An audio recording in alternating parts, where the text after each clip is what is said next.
time is 6 p.m. on Monday, April 5th, 2021. So we'll go ahead and call the meeting to order. Ms. Garcia, can you please have a roll call vote or roll call? Yes, we'd be happy to. Mayor Walter, Here. Vice Mayor Cordes, She's here. Here. Councilmember Anderson, Here.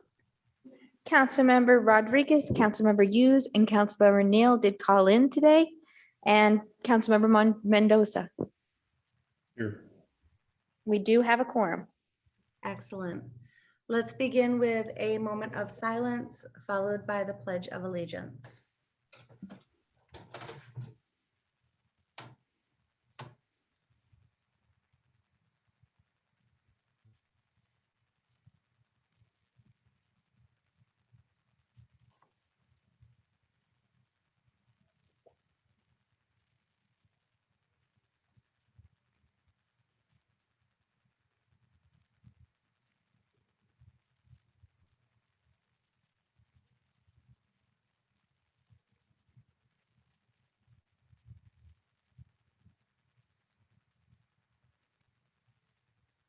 Thank you.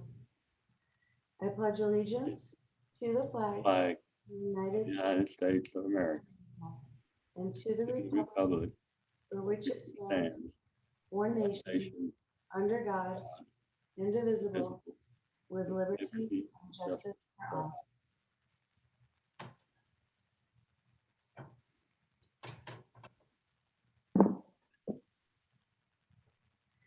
At this time, we'll go ahead for call to the public. Call to the public for public comment on issues within the jurisdiction of the town council. Council rules may limit public comment to 3 minutes. Individual council members may respond to criticism made by those commenting, may ask staff to review a matter raised, or may ask that a matter be put on a future agenda. However, members of the council shall not discuss or take action on any matter during an open call to the public unless those matters are properly noticed for discussion and legal action. Ms. Garcia, is there anybody who would like to speak at this time? We have 4 members of the public connected to the meeting. If any of them would like to talk, if they could raise their hand.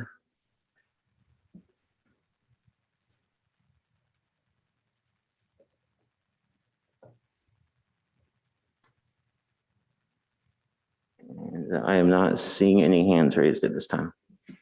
Okay, thank you very much. We'll go ahead and close call to the public.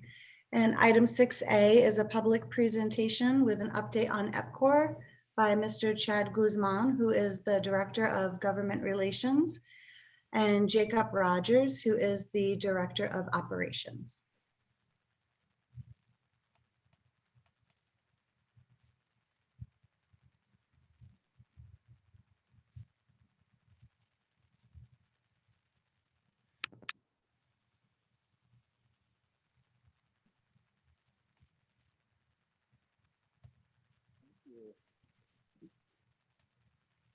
Are you there? So much.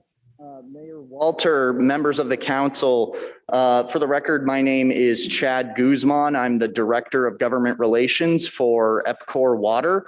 As EPCOR is transitioning into the ownership role of the system formerly known as Johnson Utilities, it is now called the Santan District of EPCOR. But as we transition into this new ownership role in the region, we're just very appreciative of your time today on the agenda.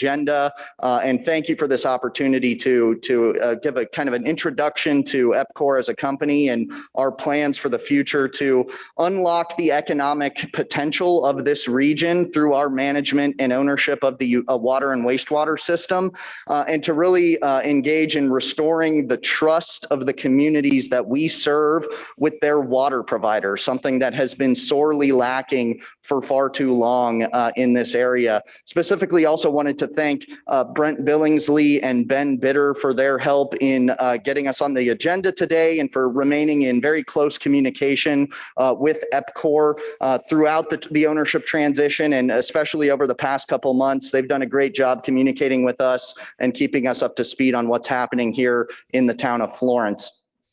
Just quickly, EPCOR is the largest regulated water and wastewater provider in the state of Arizona.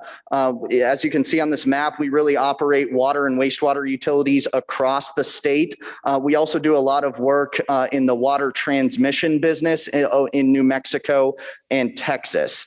But zooming into the kind of the metropolitan greater area here, you can kind of get a little view of just exactly where EPCOR operates in and around the Phoenix metro area. And obviously zooming into that southeastern portion of the map is where we want to focus our time today. And as we zoom in even further, we can see here the overlapping water and sewer service territories that EPCOR has taken on via the transaction that occurred just a couple months ago. And obviously noting the significant overlap of both the water and wastewater districts with the incorporated boundaries of the town of Florence and the surrounding municipal planning area as well. So jumping right in, we wanted to highlight today some of the progress that EPCOR has already made even prior to us taking on ownership of the utility. When we were appointed as the interim manager in 2018, I think we all understand, where the utility stood at that point in time. And that's why, frankly, the Corporation Commission appointed an interim manager at all. From an operational standpoint, from a customer service standpoint, really by any metric that you can measure as it relates to operating this utility, EPCOR has improved upon it just within that 3-year period of operating the utility. And now as we transition into an ownership role, again, we're very excited at the prospect of continuing that progress well into the future as we remain a close partner of the town of Florence here going forward.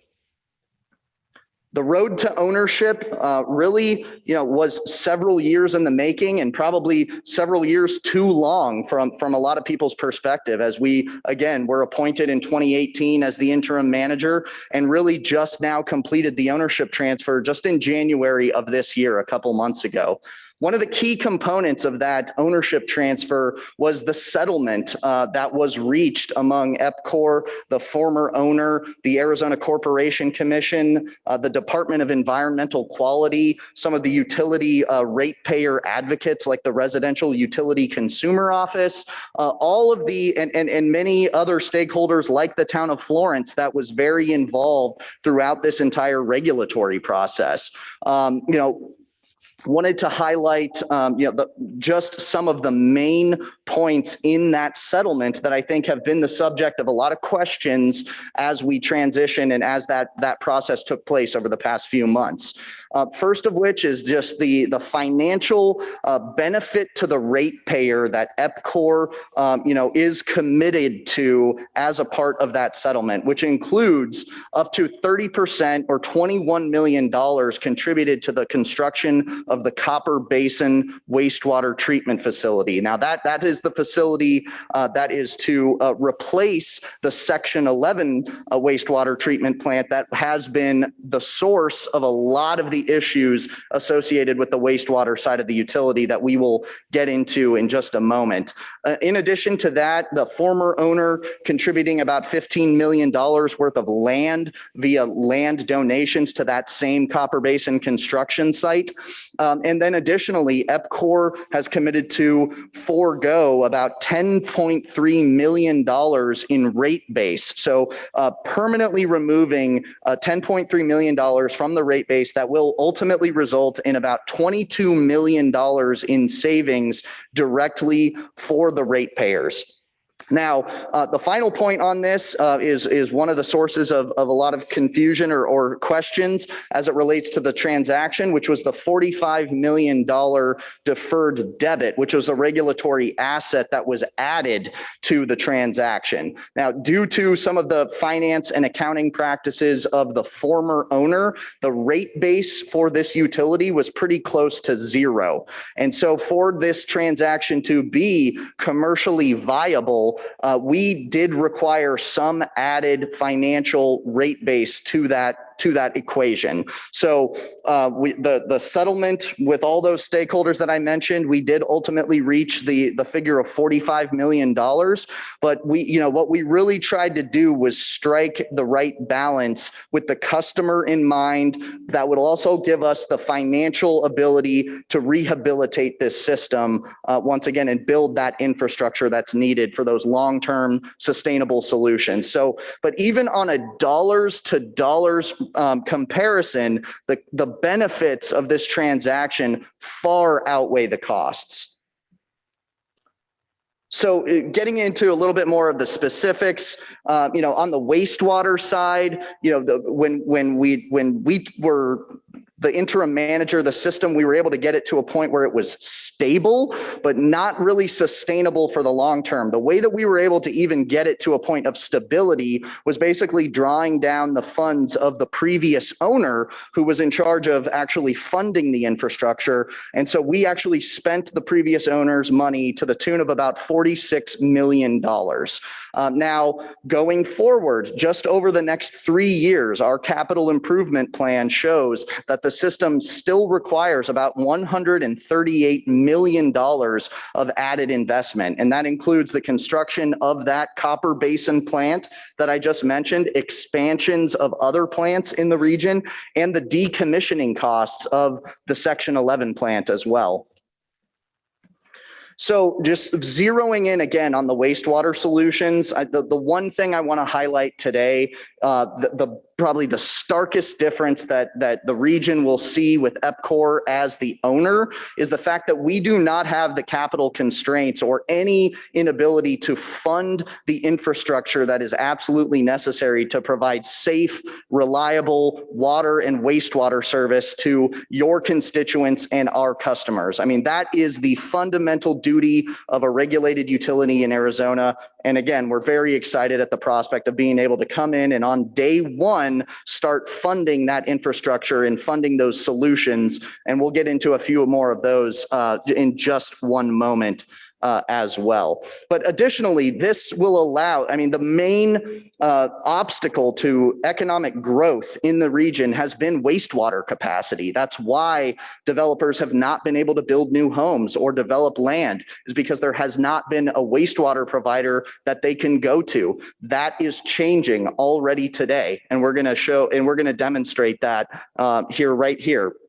So this graph shows how we are planning well into the future for increased wastewater demand, which again was the driver of the moratorium on new buildings and things of that nature. So all the way up to Copper Basin being built and expanded, and even the Section 11 decommissioning. But look at the very beginning, which is where we are today. We've already executed a couple interconnections with the town of Queen Creek, obviously a little further north than here, that has immediately unlocked, thousands of new homes that can be built in and around the region. So we are very committed to this. It's one of the most important things that we can do is help continue to unlock that growth throughout this entire region. Again, going back to some of the improvements that have already been demonstrated under EPCOR's operations. Number one, top of mind for us at all times is customer service. When we took over this utility in 2018, customer satisfaction ratings as measured by surveys that we go out and do on a regular basis, a monthly basis with these customers, was at 54%. I mean, that is just dismal in comparison to what we are used to as a company. Just during the 3-year period that we've been operating the utility, we've gotten that up to 88% as measured by those surveys. However, I want to emphasize today, we are not satisfied with 88%. Those other districts that I showed you across Arizona, and particularly in the metro area, our average customer service rating under EPCOR is at about 95%. And so what I want to emphasize is that we're never going to be satisfied with that number if it's less than 100. And so that's just another focus that we're going to be bringing to this area as we continue to transfer into this ownership role. And we're really excited about it. Again, another aspect of, EPCOR's ownership that we are bringing to this utility is the workplace culture.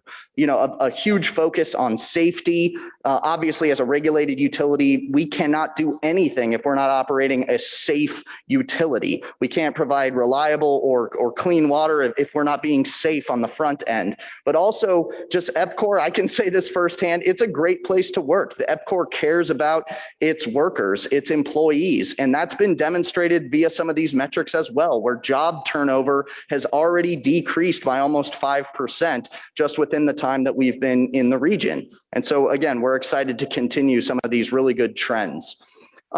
Finally, the last big item that I wanted to brief everyone on is the upcoming or the current rate case that is in front of the Arizona Corporation Commission. And what I want to stress more than anything is that, with EPCOR, as we engage with the commission on this rate case, it's really going to be a returning this utility to a normal utility finance and accounting methodology. Again, I mentioned some of the previous owners' accounting and financing practices. That is going to change because again, EPCOR has a lot of experience throughout Arizona running, managing, and operating utilities. And so this is going to be a return to the normalcy in terms of how a utility is operated, even at the financial level. So a couple big points that I wanted to touch on before we move on is the fact that, number one, EPCOR was required by the Corporation Commission to file this rate case. And we are expecting a decision or a vote by the Corporation Commission on this case, probably by the end of the year, towards Q4 of 2021. Now, what's the impact of that settlement that I outlined earlier on this current rate case and ultimately for consumers and your constituents? The fact that we reduced that $10.3 million that occurred in this rate case. $10.3 million was removed from the revenue request and from the rate base as a part of this proceeding. In that same vein, however, the $45 million deferred debit, that added cost that will be recovered by ratepayers over the long term, that is not included in this current rate case. I want to emphasize that as well. Part of that, our commitment was that would only be included in the first rate case that was initiated by EPCOR as the owner, which this rate case was not initiated by EPCOR as the owner. Another big important point to note about this rate case is that the current rates for the Santan district of EPCOR are based on 2007 investments and costs. So this current rate case basically represents a 12-year update to the operations and maintenance of how this utility needs to be run. So with that in mind, wanting to be completely transparent and let you know that it is a $6.4 million revenue increase that we are requesting as a part of this current proceeding. The vast majority of that dollar amount is for wastewater operations. And so the last point I want to emphasize is that when we took ownership back in January, we revised our rate request to lower the revenue request. And that was due to the fact that EPCOR as the owner has access to a lower cost of capital, a lower cost of borrowing. And so wanting to highlight here today that EPCOR's ownership alone has already resulted in some tangible benefits to the end use consumer. Finally, this is the proposed bill impact that the end users will see as a result of this current rate case. And as we saw on the map, really the residents of Florence need to pay attention to both the water and the wastewater side of this. So there's on the top, we've got the bill impacts based on average usage in the region or in this district. And so, as you can see on the water side, very modest increase of about a little over $2 for the average user. On the wastewater side, again, a vast majority of that revenue request is going toward investment into that wastewater system and operations on that side. So a little bit of a higher increase on the wastewater side, but still a water and wastewater combined customer should see on average about a $13 rate increase associated with this current proceeding that is in front of the commission. So with that, wanted to end by saying, before I pass it off to Jacob, by just saying that the success of the town of Florence really is the success of EPCOR. And that's how we view the way that we operate our utilities. And our commitment is to running this utility safely, reliably, and affordably for the long term. And that's the sustainability portion of this as well. So once again, we are really looking forward to working much more closely with the town of Florence going forward. And we're just very excited at the prospect of now being in the region for the long term. And thank you very much for your time. And with that, if I don't know if we want to do questions or anything, but would like to give our Director of Operations for the Santan District, Jacob Rogers, a chance to give you guys a quick update as to what's happening on the ground with the system. So Jacob.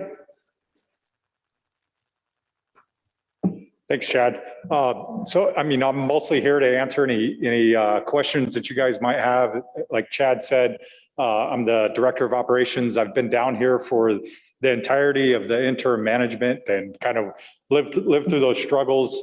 This will be a permanent fixture for me. I'm here if you guys ever have any questions or want to reach out. But some of the big projects that we got going right now is probably the interconnect that we just did with Queen Creek. And this does have some impact on the wastewater subbasins in the southern part of our district, and mostly indirectly. I mean, we have the ability to move flows around from lift stations to lift stations and subbasins to subbasins. So this will actually free up some capacity. But I mean, I'm here to say, and we've worked for the last 2.5 years to make sure there's plenty of water production and wastewater treatment capacity. So like I said, I'm here to answer any questions you guys might have. Council, do you have any questions, comments? Council Vice Mayor Cortez. Yeah, so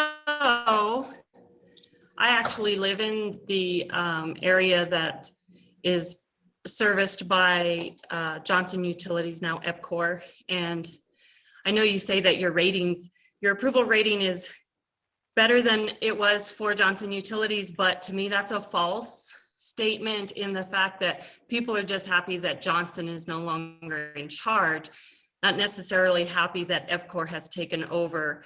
I've read lots of things about EPCOR and its approval rating, so I'm not necessarily going to agree with that.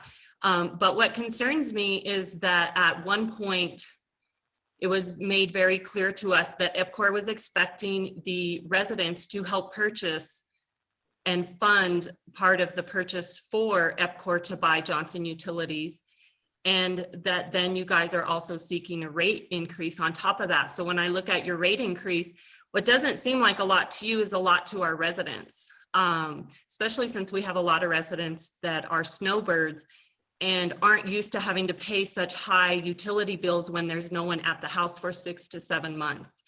Many of them have asked that there be a lower amount for those months that they're not there. And that pretty much has largely been ignored by Johnson, and at this point has not been addressed by EPCOR either. I am concerned about any kind of rate increase because I feel that the residents of Florence and Santan Valley have already paid their dues, and we shouldn't have to be paying to help fix something that the previous owner did not fix. He had the money to fix it. He was receiving the funds from the residents in our monthly payments. He had the money to fix it. He chose not to fix it. I think that EPCOR and the commission should go after him for even more money to help fund that and take less of the burden off of the residents. So although I'm happy Johnson is not in charge anymore, I am very cautious about EPCOR at the moment.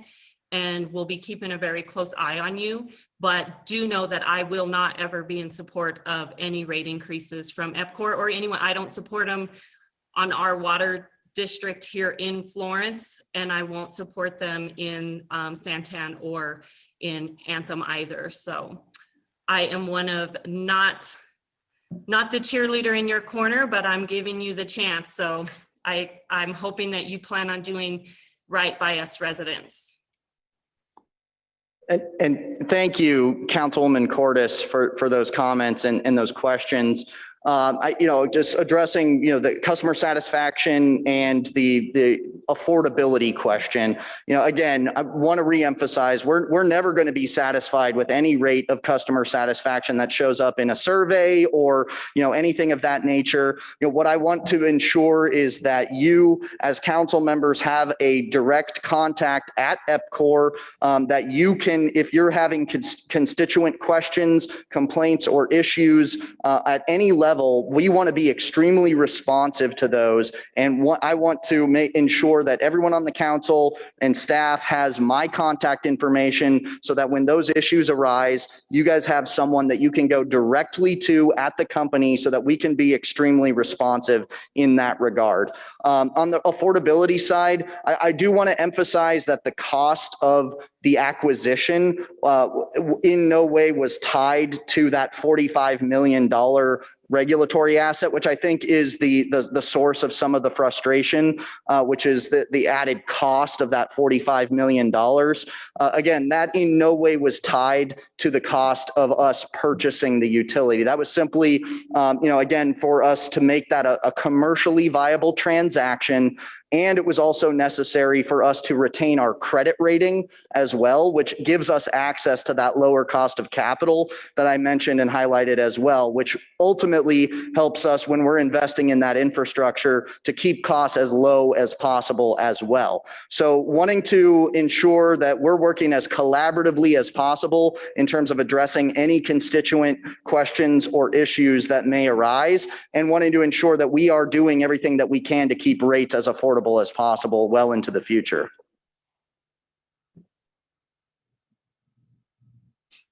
But Councilmember Anderson and Vice Mayor Cortez, thank you for bringing up those points. Councilmember Anderson? Yes, I have one question. You talked about, the sewer cost and the rate increase. The people here in Anthem, we're not doing anything to our sewer, but yet we have to pay for you fixing Oasis and Santan Valley. That doesn't seem right. Can we have separate rates for Santan Valley versus Anthem? Councilmember Anderson, I'm glad that you brought up, because I have notes and I'm just going to read it so that way they have an opportunity to hear both of ours.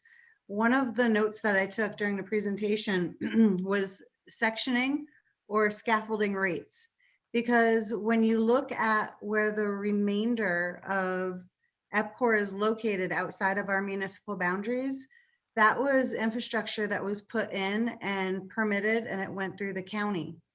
There are the same codes, however, there's similarities and differences, as you know. The town was more stringent in ensuring that we were preparing for our future growth and putting the proper infrastructure into the ground at that time. Something that has frustrated me is when we had trucks that were transporting feces because the Section 9 plant was overfilling. So they were bringing it back into our municipal boundaries and treating it at the Anthem facility. So in a sense, our facility section was relieving inadequacies in other sections of the unit as a whole.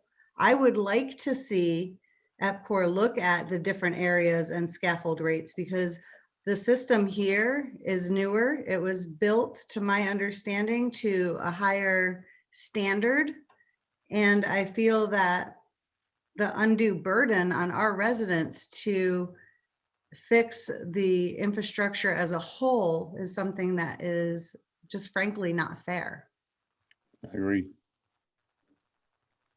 Mayor Walter and Councilman Anderson, thank you for those questions as well. I am going to allow Jacob to kind of speak to a little bit of the specifics on how this works in practice, but just a couple of things I wanted to mention in that regard, which is number one, these districts, so the Santan water and wastewater districts within those geographic boundaries are treated as one district for rate making purposes at the Corporation Commission. And so, I think as Jacob alluded to quickly with the interconnection with Queen Creek, although it is not, in direct proximity to the town of Florence, it does provide some tangential benefits to this area of the system. And I want to ensure that, I think you mentioned some of the past practices of the previous owner that was really done piecemeal and haphazardly in a lot of different ways. What I want to emphasize is that what EPCOR is bringing to this system is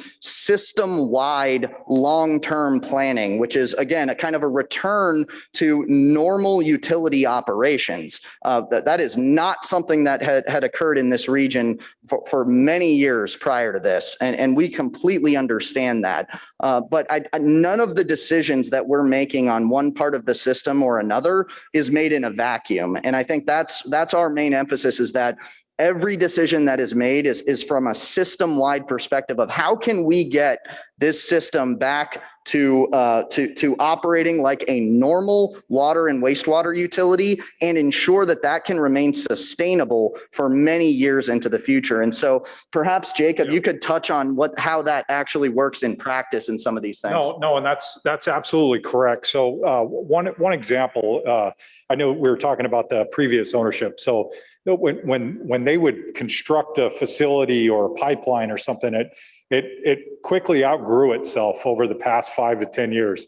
So those systems weren't big enough. And the way EPCOR would have done it when they first came in, we would have built 5 years out, and tried to stay ahead of the growth, like the chart that Chad showed. So what we're trying to do now is bring the system back up to a sustainable level. It's not there right now. There's a lot of small diameter pipes out there. There's force mains where there should be gravity collection sewers. And one statistic I heard is that the Santan district has 34 lift stations. I think it's one shy of what City of Phoenix has. That's not how you build a sustainable sewer system. So now what needs to happen is we need to do it the right way so that it can survive or it'll function for the next 50 years. And frankly, that's a gravity collection system in some cases, and they're a little bit more pricey than a force main, like what the previous ownership would put in. So hopefully that kind of demonstrates what needs to be done and why these investments need to be made.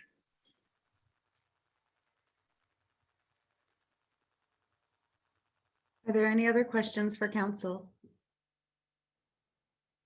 I also have, I brought up the smell component. I know that we communicate with our staff. There have been some citizens that had noticed and reported some odors. I just want to, make sure that our facility stays up to par so we don't experience any issues that other areas have experienced. I want us to be proactive rather than reactive.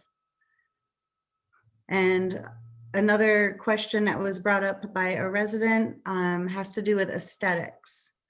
We received a question as to if the above ground water storage facilities were going to be repainted. And I know this is more of a visual. It's just because it's starting to, fade, rust out a little bit where you can see it.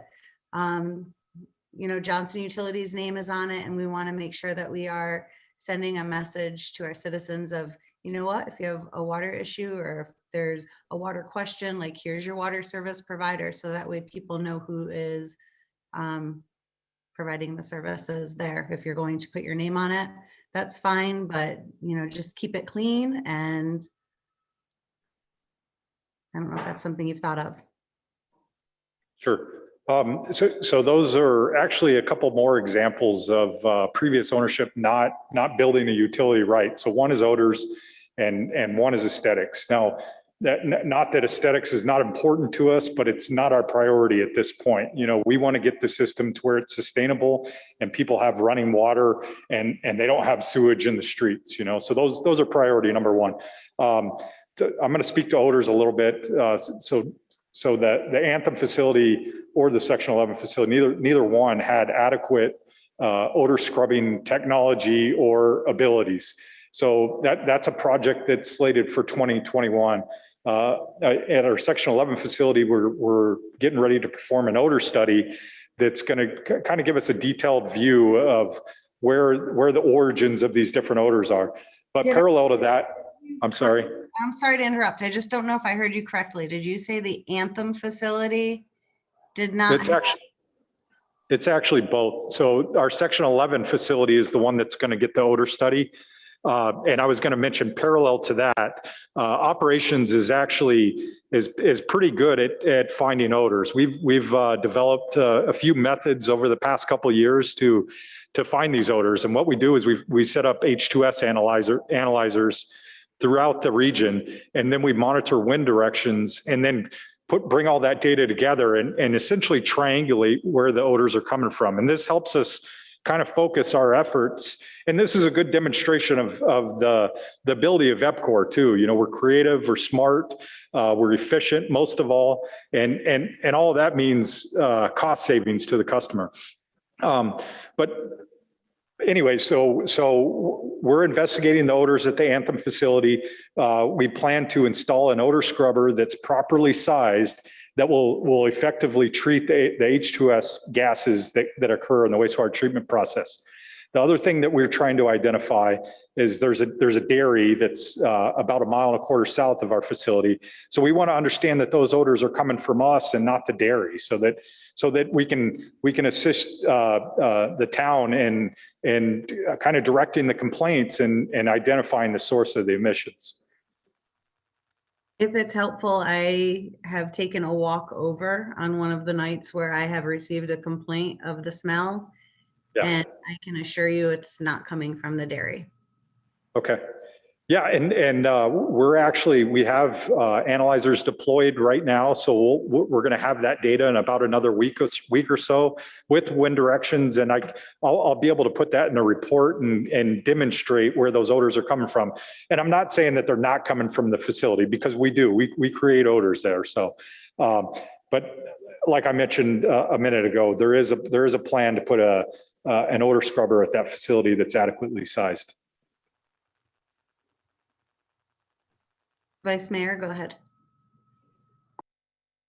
I was just going to say that I've lived in the community for 7 years, and I definitely know the difference between a cow and not a cow. And every time that there has been a complaint, including by me, it definitely is not coming from the dairy, because there were times that it smelt when the cows were no longer there, because they were gone for a while and you could still smell it. To me, I mean, the smell of cows is perfectly fine. I have no issue with them. They were there when I moved in, so I don't have an issue, but there is definitely a smell. And I will say, for me, it is not coming from the cows. So when that is the response that we get, I feel it insults my intelligence, because I know the difference. And so I just want to make sure that you guys do better when trying to find those smells. And we don't want to place blame, we just want it fixed. So I would expect all responsible parties to take action in trying to ensure that the residents are not being affected by those smells. We can't do anything about the cows. Like I said, they were there before we got there, but we definitely can do something if our utility provider is causing an odor. Sure. No, and I'm interested in finding the origins so that we can take care of them. I mean, that's my job. So I take it personally. And I just wanted to let you know too, we actually count on customer testimony too, so that we can better understand the locations of the complaints and kind of, like I mentioned earlier, triangulate the origins of those odors.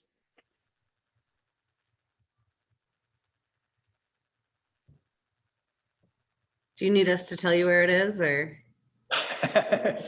Yeah, no, absolutely. If I could get somebody's contact information, and even if you gave me crossroads to where you observe those odors, that helps us in our data collection and helps us understand where they could be coming from. So there's also odors in our collection system too. So some of the force mains and how they were improperly constructed can actually cause odors where they discharge into gravity collection systems. So there's a lot of different components to this problem. But I mean, this is my job and this is what I love. I love solving problems and hunting these kind of things down. So I'd be happy to help. Perfect. I'll tell you where it is. And one of the things that, again, I had noticed, it was a few years back, and I noticed an increase of trucks coming in about the same time we started to notice a smell coming in. And I watched the trucks and I waited until one of them pulled in over at Safeway parking lot. I didn't tell him who I was. We had a great conversation and I asked what they were doing. And he told me, you know, at that time they were hauling feces from the one section and bringing it into our section and pumping it in so it could be treated. Shortly after, there was a pipeline that was put in where they would basically shoot the feces to be treated into the Anthem facility, and it would go back through. I moved in. I was one of the first homes purchased in Anthem, December of 2006. We had never noticed any type of a smell in our community up until about a few years ago, to be very honest with you. And that correlated with that same time that feces was being sent from one section of the plant, I believe section 11 is what you call it, into our infrastructure community to be treated. So for whatever it's worth, that's when the smell started, and it's right on Hunt Highway, right across from it, over by where they're building brand new houses. Okay, no, good to know. And I can assure you that there's no, I guess, you say fecal, but I guess what you mean is probably sewage that's being sent down to. Poop. I'm just trying to say it nicely. Yeah. So That's what they said they were hauling. yeah. So this is the stuff that they're hauling. So a lot of the sludge that he was hauling, they sucked it up out of the ground and brought it back and put it in ours. That is from the driver's mouth. Okay, so maybe it was a vac truck. Let me look into that. That's the best thing I could do here, but I can assure you that there's no funny business going on. But I mean, it's an industry problem that we need to take care of. So, and we're equipped to do it. If you don't know about it, you can't fix it. And that's why, you know, yes, we always communicate through our town staff, as well as if you want, take down our information, we'll get your information as well. I have no problems, and I will communicate directly with you and CC and our staff, so they're in the loop as well. We just want to make sure that we're always providing the best for our citizens and extending beyond as well. Yep, us too, I promise. All right, council, any other questions or comments? Just get the contact information. All right, Brent, will you make sure to exchange our informations? You bet. All right, thank you so much. And gentlemen, thank you for coming out this evening.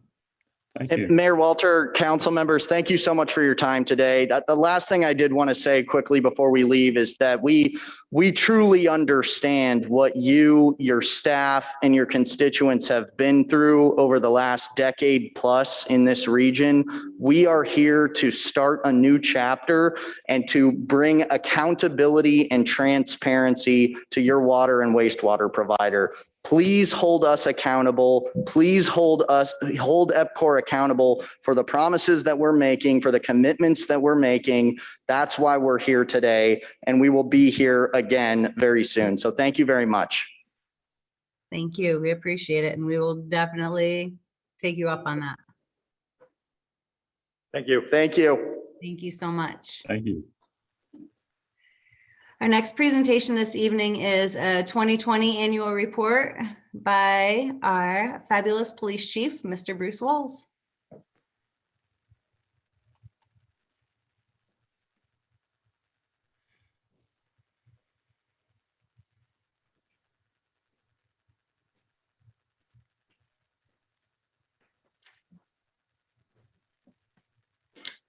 Mayor, Vice Mayor, council members, good evening. We are proud to go ahead and say that our 2020 annual police report has been published. We are excited, as I mentioned to council before, that we are moving forward with 21st century policing and moving through the 6 pillars. And that's what this report is typically about. I'm not going to go ahead and go over all 14 pages of this report, but I'll simply summarize some of the work that the police department has done. In reference to pillar number 1, building trust and legitimacy, we wanted to bring our citizens into the police department and help us decide what our new mission statement and core values were going to go ahead and be. We didn't just want it to be a police department implemented mission statement and core values. And between that joint venture, our new mission statement is serving you with respect, compassion, and trust. And our core values are now trust, respect, unity, selflessness, and teamwork. When we move to policy and oversight, we understand that in 21st century policing, we have to have the community as part of what we do. So when we talk about policies, we now have citizens sitting on our policy review boards to help us make a determination about what our policies are going to go ahead and be moving forward. When we reference oversight, we have citizens sitting on our use of force boards. That provides me an opportunity to go ahead and hear a civilian perspective in reference to our use of force and whether or not they're legitimate. When we talk about technology and social media, we are moving forward utilizing the technology that we already have on hand.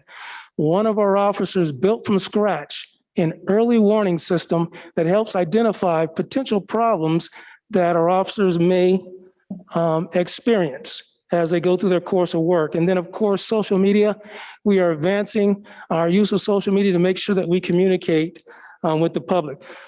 One thing I will go ahead and say in reference to our webpage, the webpage that you currently see, the police webpage that you currently see, has been designed by our community members.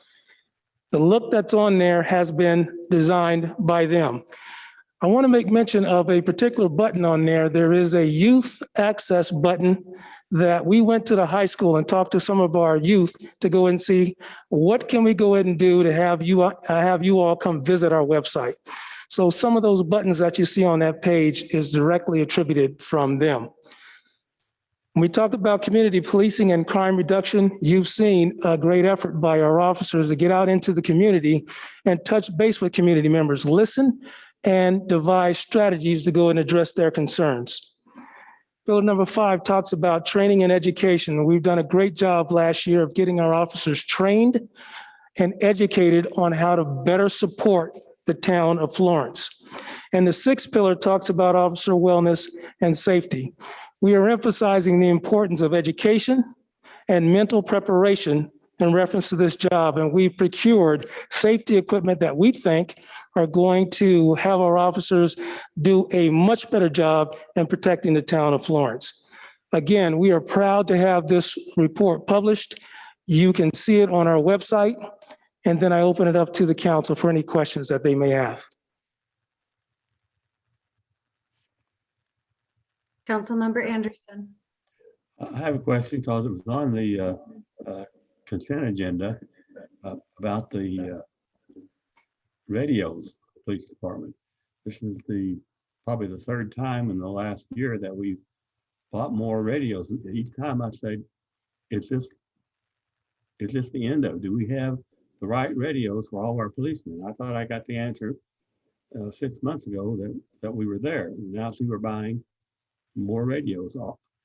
Where do we stand on getting the right equipment to our policemen as far as radio equipment? Yes, sir. Councilmember Anderson, thank you so much for that question. And to answer your question, we typically have gone through Homeland Security to go and obtain grants to go and obtain our radios, and we have been up to date. What you're experiencing, and I'll again go back to the work that we're doing as a police department, is growth. We have we have acquired 2 reserve officers that are now utilizing radios that would have been spares for us. In addition, we are now fast approaching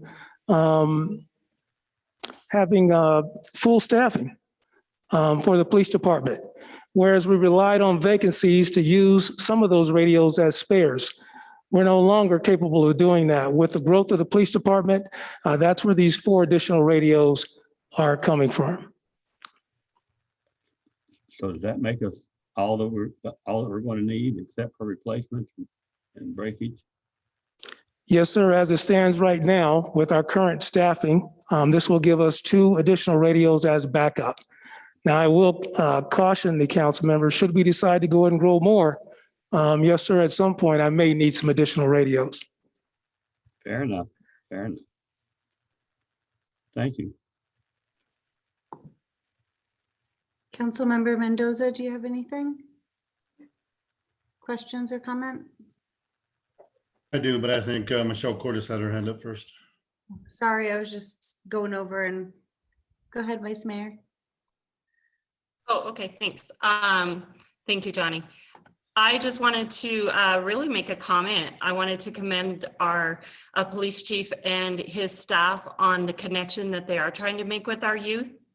I hear many times that they are at the high school and not for any reason other than to walk around, say hi to the kids, sit down, have conversations.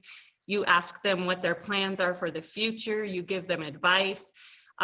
You talk to them about things that they want to talk about and you get down to their level.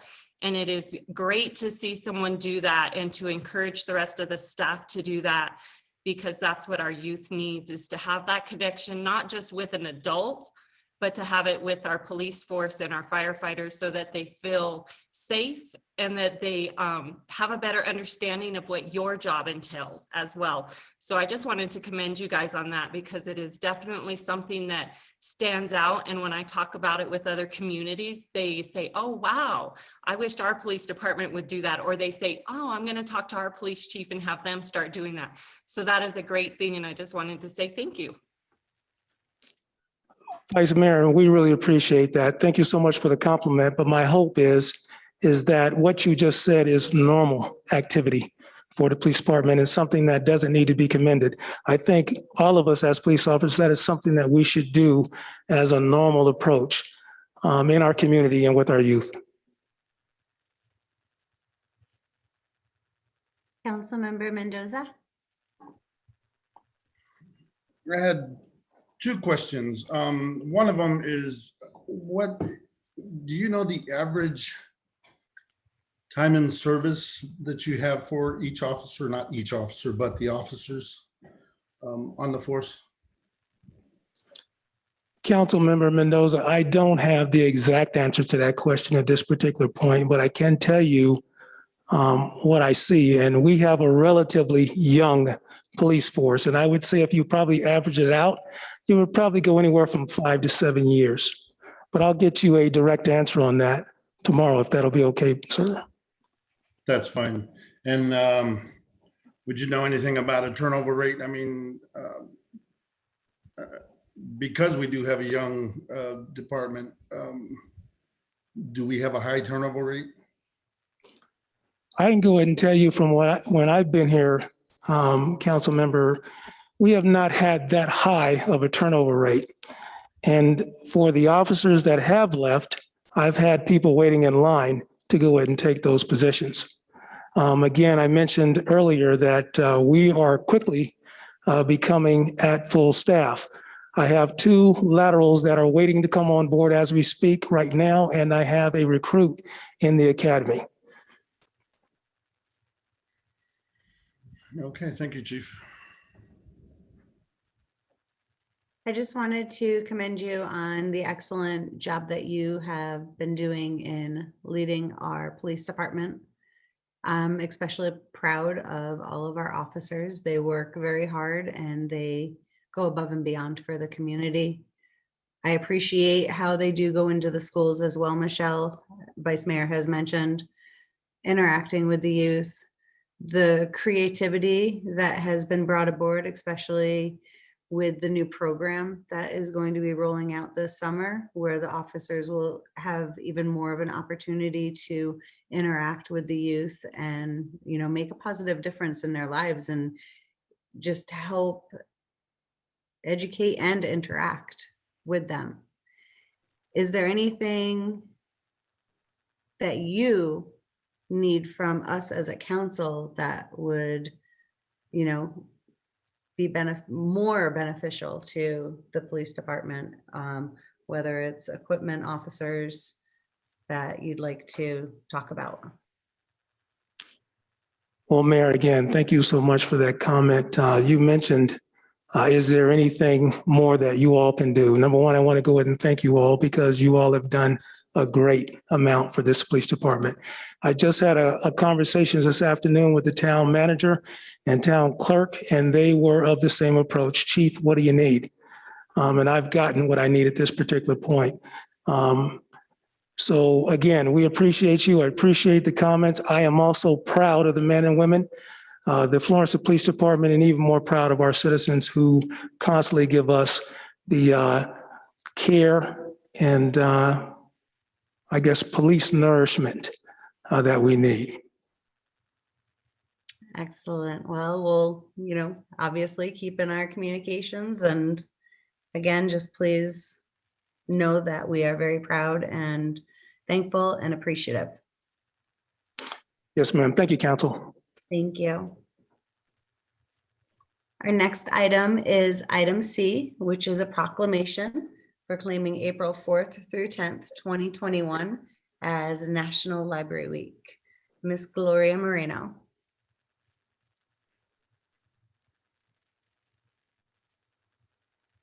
Madam Mayor, Vice Mayor, and council members, thank you for your time this evening. My name is Gloria, your library manager. On behalf of the library team, I wanted to start with thanking council and administration for your continued support in being able to provide curbside services to our community this past year. Since the inception of curbside on May 11th of last year, the library has circulated over 27,000 items and over 3,000 patrons have picked up materials via curbside. While we recognize and celebrate National Library Week, we take the time to reflect on the growth, resiliency, and flexibility libraries around the country have accomplished. Library workers have proven vital to meeting and exceeding the needs of their communities, and so I'd like to say a special thank you to library staff for all their hard work, not just this past year, but every day, as together we navigated uncharted waters. I would like to encourage all community members to celebrate their library this week by visiting the Pinal County Library District website directly or via our Town of Florence library page to explore and access virtual services. The Town of Florence Library offers a wide collection of online resources that are available from the comfort of home. As we continue to transition and navigate forward, we look ahead excitedly at the possibility to innovate and create new partnerships that will allow the library the ability to continue flourishing. For with its success comes success and opportunity for the community. Thank you. Thank you, Gloria, and thank you for all that you do in the library. There's so many resources that are available, and wow, 3,000 patrons have utilized it with over 27,000 items checked out. I believe that's even more than when it's normally open to public. Is that correct? It's hard to guesstimate. I don't have that exact number in front of me, but we're on par with, because that's in and out circulations as well as our digital resources. So ebooks and e-audiobooks have circulated immensely during these closures. Absolutely. Okay, and it's good. It almost seems like by getting out the word and showing the resources and services that are available, people are just having more ways to access the library. Absolutely. That's why we encourage it, especially this week since it's National Library Week, but always we're here for them. Yay. Does any member of council have anything that they would like to say? Vice Mayor? Great job. I think our library is a very great, very good place to be. I don't know how to put words together all of a sudden. I did have one question though. We've had it come up several times that people are really wanting to get back into the library. And I know that the library is being utilized for other services, but I was in there last week. Came through a side door to go do something for our town for Lisa Garcia. And I noticed that the part of our building that is being used is actually not the physical library part, it is the area outside of the library. So I wanted to challenge you guys to find, even if one day a week or twice a month, you could find a way to allow people to come into just the library. They don't need to come in through the front doors. They can come in through the side door that I utilized, to find a way to bring them back in for a limited time during certain days when the activities that are out in the front aren't being done, because I know they're not there every day. But I think our citizens, although they enjoy being able to just do the drive up, would really love that. And I think you guys would also love to see people in your library again and touching books and doing all that stuff. So I think you guys are doing a great job. I appreciate everything you've done to try to help the community still be able to access the library. And you guys have come up with some great things that you didn't do before. And I can't wait to see those continue and the new ideas that you come up with. Just if we could find a way to get people back into the library would also be awesome. Thank you so much, Vice Mayor. I appreciate your comments. Vice Mayor, you and I literally made the same exact suggestion. I went and also did that for Miss Garcia and shared the exact feedback. So hopefully we can make that happen. All Well, right, and John other has his. Councilmember Anderson. Yeah, well, we all went through that little side door, but we have a bigger side door over next to the Memorial Garden. And there's no reason why we shouldn't use that. We put signs up saying that's the library entrance and let people come in there. I agree with you. And I also shared maybe we can even get a jump start and put some tables and chairs out by where the Veterans Memorial is. So they could go in, get some books, go out and sit down, socially distance, read a book and enjoy. So if that's something even that we could accomplish before the end of this fiscal year, if that's something that we could do, I'd be open to that. I'd love to Well, see it, to be honest. that brings up, the thing that I've been trying to get going on for 2 years now is to put some picnic tables out there. So Mayor, Vice Mayor, this is Hezekiah with the Community Service Department. Just to let the council know, we are actively looking at possibilities of reopening and how we would reopen. Gloria has put together a great plan. We have meetings set up this week to review those plans. So we have those things in the works and we definitely appreciate the council for your suggestions. excellent. If that's something that you need to bring before us, Hezekiah, please do so. It's something that we could repurpose some funding that maybe was not used in one area because of the pandemic programming and such, and we can move that around. I'd love to see that be brought in front of us. Thank you, everybody. All right, Thank thank you, you. Gloria.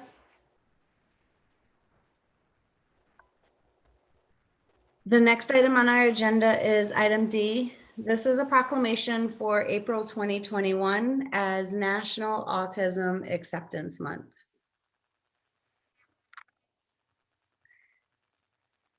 So this is a very special proclamation because we have some incredible things that are happening in our town. I'm not sure if everybody has had the opportunity to see the Arizona Independent paper that has recently been delivered to people's homes and is out in circulation, but it talked about how the town of Florence is working in conjunction with our Chamber of Commerce and local businesses to become an autism certified town. And we have a local business right in the heart of our town on Main Street, which is the Old West Homebrew Saloon. And she has an incredible passion and vision and just gives so much, not only to the community, but also to a very special population within our community. She is extremely inclusive and is actually moving forward with planning an ability fair that is to take place this coming October 2021. In a future meeting, I'd like to have her come and give a presentation to our town council. Her name is Miss Amy Canette. And if you haven't already had an opportunity to go visit her lovely ice cream shop, I encourage you to do so. This proclamation is for National Autism Acceptance Month.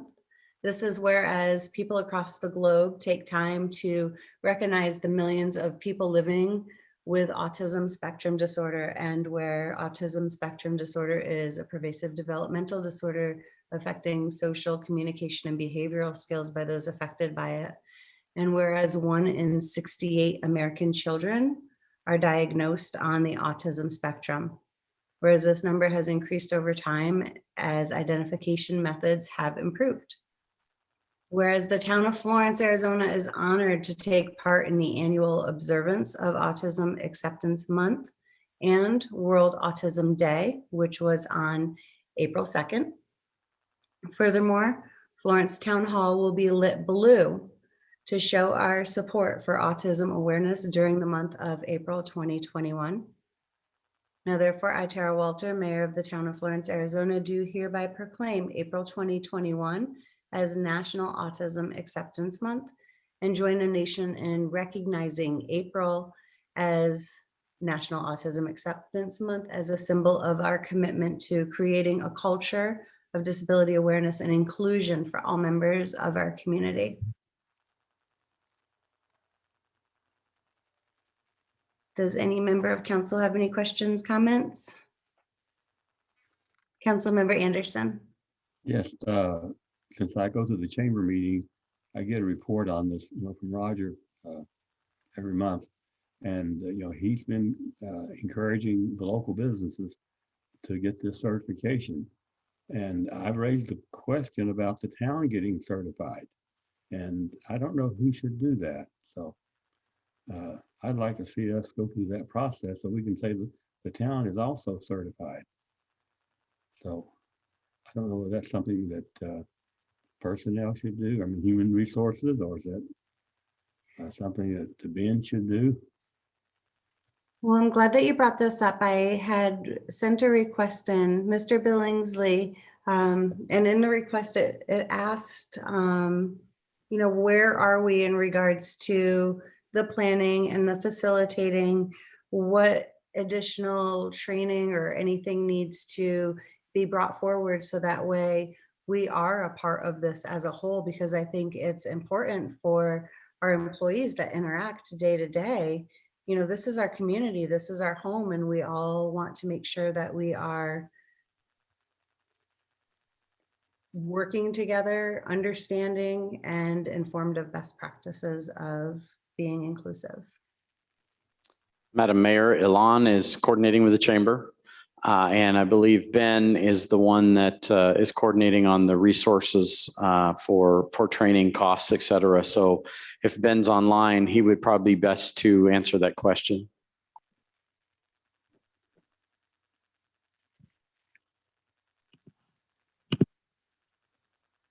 Yeah, Mayor, Council, I don't have any further information on it at this time. I do know that in talking with Mayor Giles, it was a lengthy process that they had rolled out, and we're on that same path and those same steps that they are, where it's not something that happens all at once, but it is something that occurs in stages. And I understand that the team is, meaning Roger and Ben, we're all communicating and trying to work forward. Ben, is there anything that I missed from our conversation before? No, Mayor, it's been a few months, so I'd have to go back and review the notes, but I do agree that, Visit Mesa has done a great job of kind of serving as a template for how to help cities move forward. I know Roger is doing a phenomenal job over at the chamber in advancing this project. And so certainly something we need to, as staff, to reach out to, I guess, touch base with Roger on again and see how we move forward. Thank you.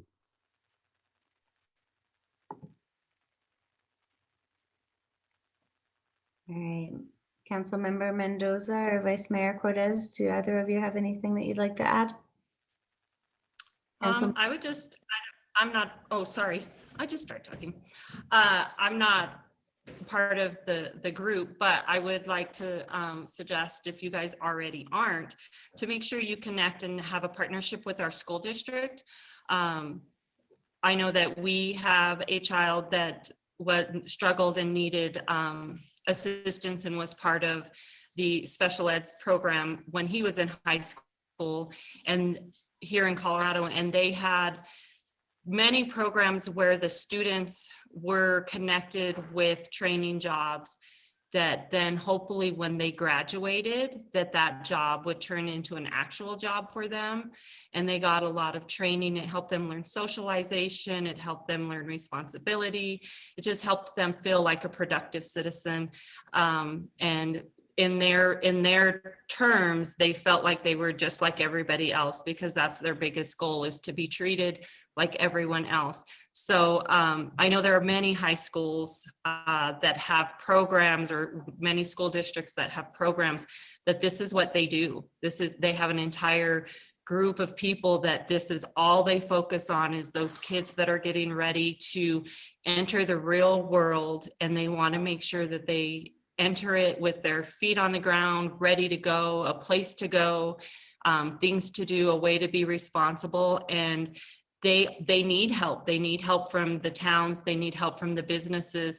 And I think when we can show people that we are giving and including everyone that lives in our town, it just is a better feeling for all of us, and will make everybody just want to be a part of Florence even more. So I applaud you guys for what you're doing to help. Councilmember Mendoza.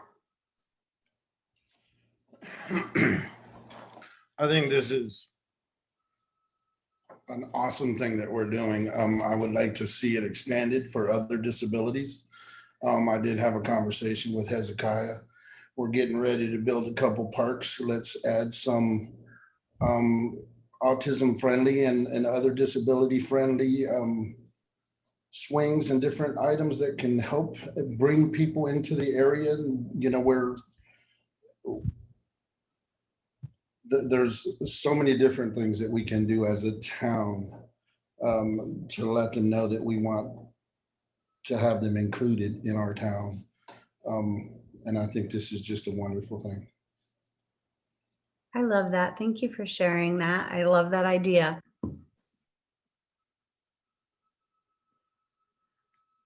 All right. If there's no other questions, comments, or anything, we're going to go on to item E, which is the presentation of the SUFA kiosks, connecting the community and sharing information. Mr. Hezekiah Allen.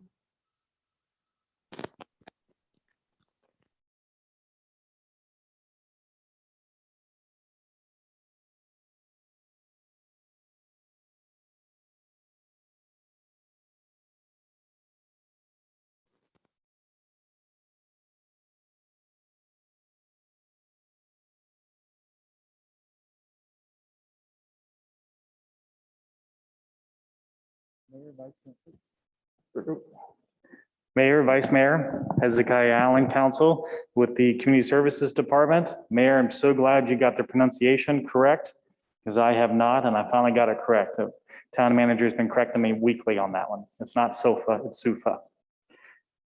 Today, I'm going to be presenting a short presentation on a piece of technology that really emphasizes smart city mindset. It's solar powered. It has a remote access point, and it promotes community programs.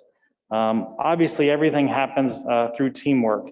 And so on this committee was Mr. Elon, Keith Eaton, and Trenton Schaefer that kind of reviewed this proposal that was submitted via SUFA.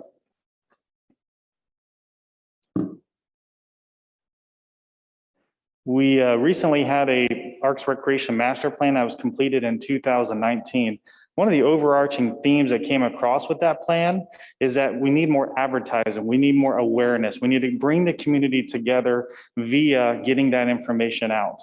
And so that was one of the providing guidelines when this company approached us, was we went back and looked at that plan and said, all right, this is obviously something that's needed in the community.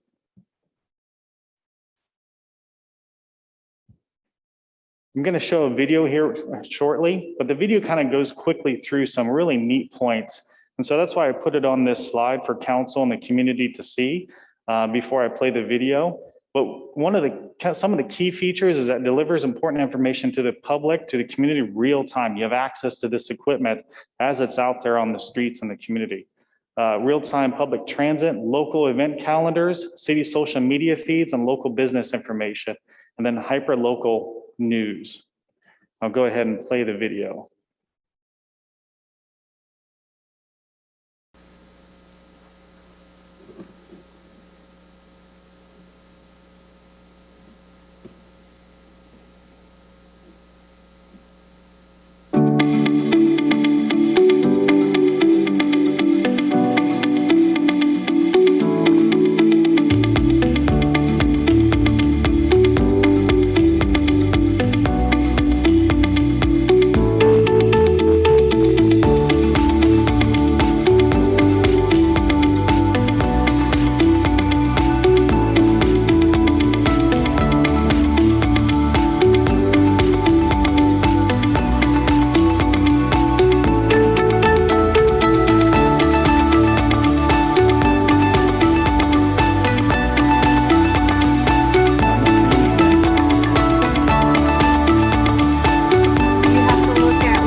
where you swap it.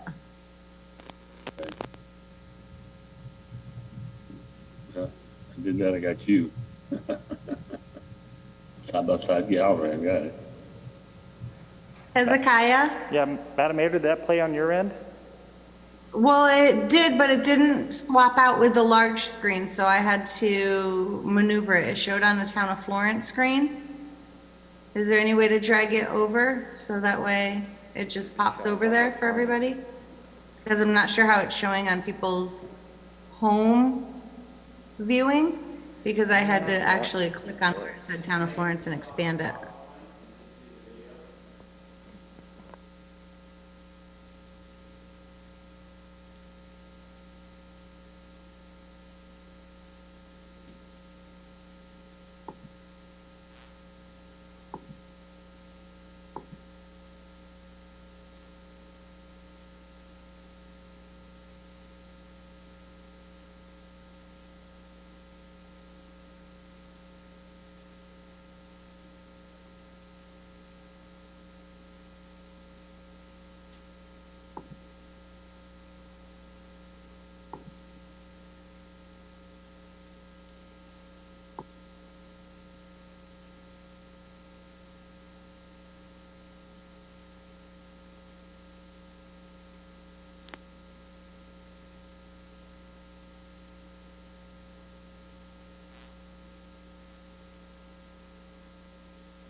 Mayor, members of council, there was just music playing in the background, so there was really no sound you missed.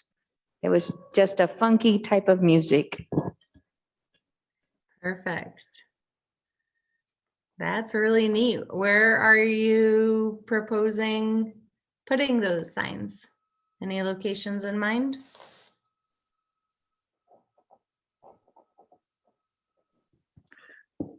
Mayor Hezekiah. So the group is still looking at possible locations, but we're looking in the Anthem area, obviously downtown, and then just down in Caliente area, Florence Gardens. But we're still, those areas are being identified. There's still additional things to work out with each site. But we wanted to bring this to council to have you check see what it's all about. Okay. What's the approximate cost per sign? So the approximate cost per sign is probably easier to say. The agreement now states 3 to 5 signs. So we'll start out with 3 signs. The cost is $4,999 and that includes taxes. It's a 2-year pilot program. And once they get some signs on site, they have the ability to add additional up to 5 signs. Additionally, so the signs kind of come up as a silver blank, and then the wraps we customize based on where the location is, what the community wants to put forward, and we get a couple of wraps a year that we can change up. That's really amazing. Well, you know, Thank you. Thank you. I've been trying to get this for several years, so I'm really impressed, Hezekiah. We need two out here in Anthem. Council member, this was definitely something that was forwarded to us via the town manager, and this group, this team here jumped on this to see what we could work out with the vendor. I like how this ties in with our smart cities. I like the fact that there's no additional infrastructure that's needed in the ground. As we read, it's just held in with 4 bolts and it looks to be solar powered. Correct. Solar powered, wireless, just 4 bolts. That's excellent. Vice Mayor? Real quick, is this going to be in lieu of the kiosks that we had requested back when we were doing some changes to our signs, regulations and stuff like that? Council had requested some kiosks. We even had a special committee put together to determine what we wanted. So is this going, oh, look who it is. Hello. So Larry, is this going to be instead of the ones that we had talked about, will this be what we're getting in replace of those? Mayor, Vice Mayor Cortez, no, just the opposite. This is a supplement too. Just as a very quick update, since it's all tied together as one larger program, the kiosk signs for the outlying areas that you commonly see in the right of way, we do have informal proposals on those. They don't cost the town anything. And indeed, that actually creates a revenue stream to the town, a small one, but every little bit helps. And hopefully we'll be giving go ahead for the installation of some of those by around the end of the month. We'll be working through legal and the manager's office to do that. The downtown wayfinding that we've also discussed, we're waiting to have the legal review finished up on the RFP and all that legalese stuff that the attorney likes to attach to everything. So we can put it out on the street for proposals for design and construction for downtown wayfinding. So this is like the third leg of a stool for a overall informational program. The SUFA portion is, of course, from what you saw, is more pedestrian oriented. And while the wayfinding in downtown would be pedestrian and vehicular, and kiosk signs in the outlying areas are going to be more vehicular oriented. Awesome. That's going to be great then to get it all instead of one or the other. So that's great.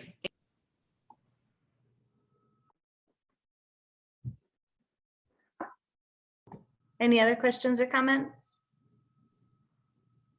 All right, thank you so much for that presentation. That's pretty exciting. All right, our next item is item 7, which is the consent agenda. Consent agenda, all items on the consent agenda will be handled by a single vote as part of the consent agenda, unless a council member or member of the public objects at the time the agenda item is called.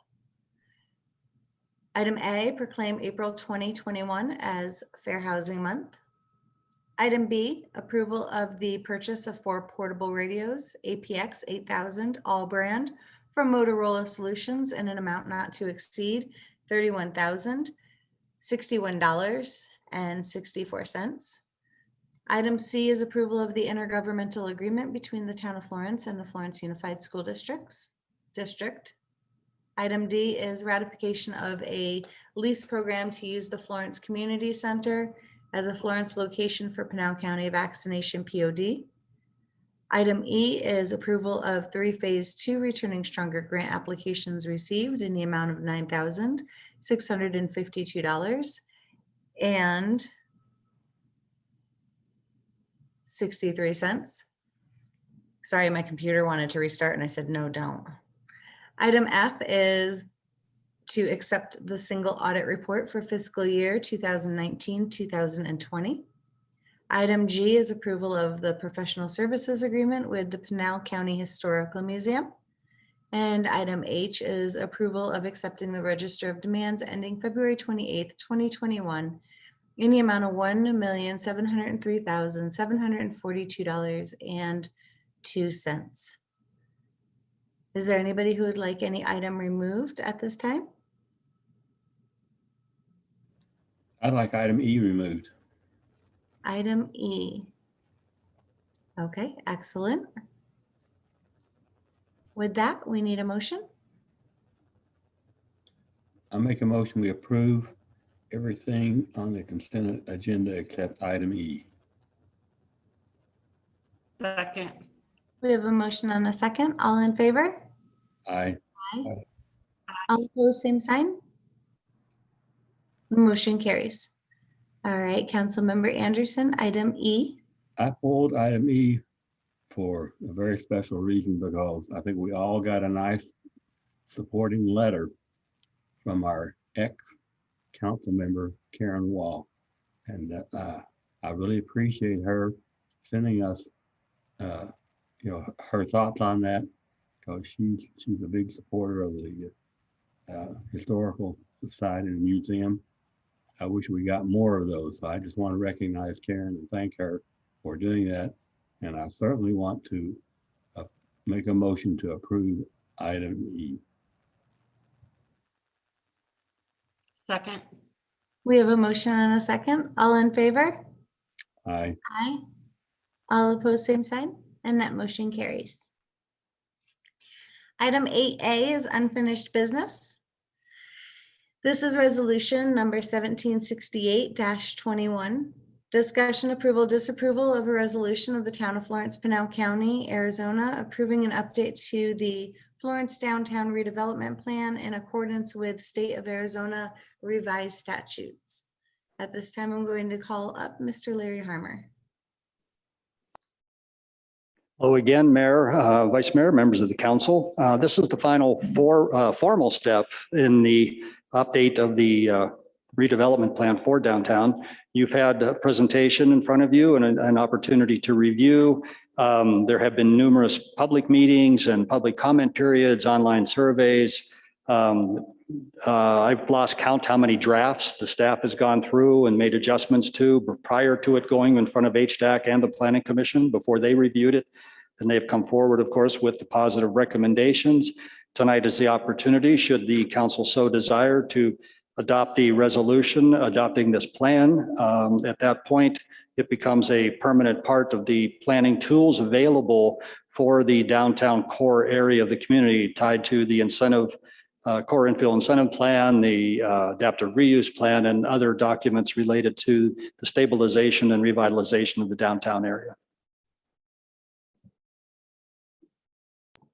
All right, thank you.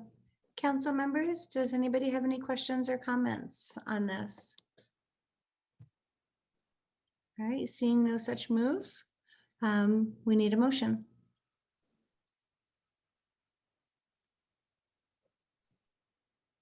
I make a motion, we adopt resolution 1768-21. A second? We have a motion and a second. All in favor? Aye. Aye. All opposed? And motion carries. Thank you, Mayor and Council. Thank you. Item 9A is ordinance number 702-21. This is a first reading of the ordinance of the town of Florence, Pinal County, Arizona, amending Title 11 of the Town Code entitled Business Regulations by replacing the business license fee schedule in Section 110-38, effective July 1st, 2021. Ms. Garcia? Madam Mayor, members of council, this item is basically a housekeeping item. We're trying to streamline fees to make sure that they're easy for our business community to understand why we collect the amounts we do. We're also trying to make it easy for staff to be able to collect those fees. If you look at the part that is being removed, you will go in and you will see a whole list of alcohol type business license. And in the new section, you'll see that we have streamlined that to make very clear and concise, and so that people understand exactly what they need to pay. Again, this is a cleanup item. You're going to see coming before council in hopefully June or July, a new fee schedule with all of our fees streamlined and to provide greater user ease for the citizens of Florence.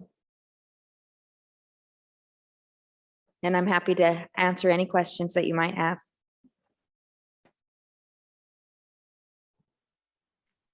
Council, any questions?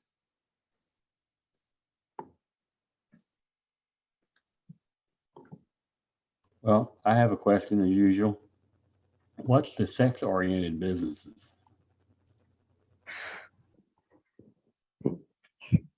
Years ago, council decided that they wanted to have their own section that basically spoke to sexually oriented businesses. So if you had a massage parlor, if you had a store that sold those type of items, or if you had a topless facility, they would fall underneath those. This time, the town of Florence does not have any of those types of businesses. Didn't know that I missed anything. I guess I have a question now. You said a massage parlor falls under a sexual oriented business. I guess I'm confused because I don't know any massage therapists that do anything that would be considered a sexual orientation. I do believe that's against the law in our state and most states, other than maybe somewhere in Las Vegas. But I'm not sure if I want that wording in there because it's not, I can pull out the code. Massage parlors. Yeah, I can pull out the code and send it to everyone. It's a very old code that was created in the 90s. And if council would like to remove that, we can more than do that. We haven't touched that for many years. I'll get that out to council tonight so that they can take a look. Yes, and this is the first reading. There's nothing that is going to be voted on this evening. It's just for discussion. And I think that it would behoove us to actually go through the code, take out any language that maybe shouldn't have been included in the first place or was included inappropriately. I don't know the word that I'm looking for, but I think we need to bring it up to date. Yes, and if council wants us to strike those kind of sections of the code or reduce those fees, we're happy to do so. How are we comparable to other municipalities in regards to fees and such? As part of it, when we're coming back and adopting, we're making sure that we are looking at other municipalities as well, and business license fees. We are still about 50% under. Many municipalities charge $100 for a business license, and some municipalities charge $50. We just chose to remain $50 for this fiscal year. Excellent. Thank you. All right, so we'll get that information and this will be again, so if anybody from the public has any comments, especially business owners, please send us your feedback at council@florenceaz.gov and we'll make sure to take it into consideration. Item 9 is new business. 9A is ordinance number 702-21. This is the first reading of an ordinance of the town of Florence, Pinal County, Arizona. No, I just read that. So we're on B.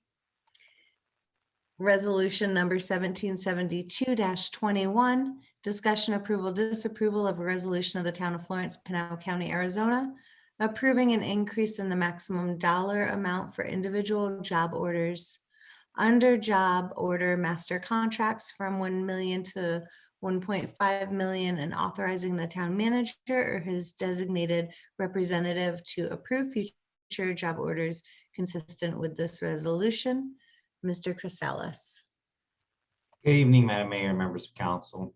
Tonight, we are here to discuss and possibly take action on increasing the limit described under the state law. Currently, job order contracting is limited on a per task item of $1 million. For the members of the council who have been with us for a while, everyone understands, from my perspective at least, and I can only assume others of staff, the importance of JOC type solicitations. They limit liability, they save extensively on maintenance contracts. So one of the things that we've discussed is the idea of on maintenance contracts. So I'll choose an overlay project. Some years ago, let's say 20 years ago, communities like, for example, McDowell would have done an entire design and spent $100,000 on doing an overlay project with an outside consultant to just do the design services. When truly, if you have a competent contractor, they are just essentially going to do an overlay over an existing geometric design. And so there's no really need to pay an engineering firm $100,000+ to do something that can already be done and mimicked by the contractor. So on maintenance style contracts, whether that be horizontal or vertical, there's a great savings in there. So for some examples, we use JOC type contracts for our vertical projects recently with the Gordian system and SJ Anderson. Some of these names should sound familiar. Previously, we had a very difficult time getting any type of vertical maintenance projects. We had a hard time getting improvements done to the Silver King. We were just unable to get bidders, even with bid documents. It's very common to use these types of methodologies on the vertical side. With that being said, some of our larger overlay projects, some of our larger reconstruction projects on the maintenance side require us to raise our limit. In the RCA, I go on to describe some of the other communities on where they've increased their limits to 1.7, 1.5, 1.5. Understanding that maybe the city of Peoria's $3 million limit may not match with the town of Florence's fiscal conservative policies. Our projects are not as large.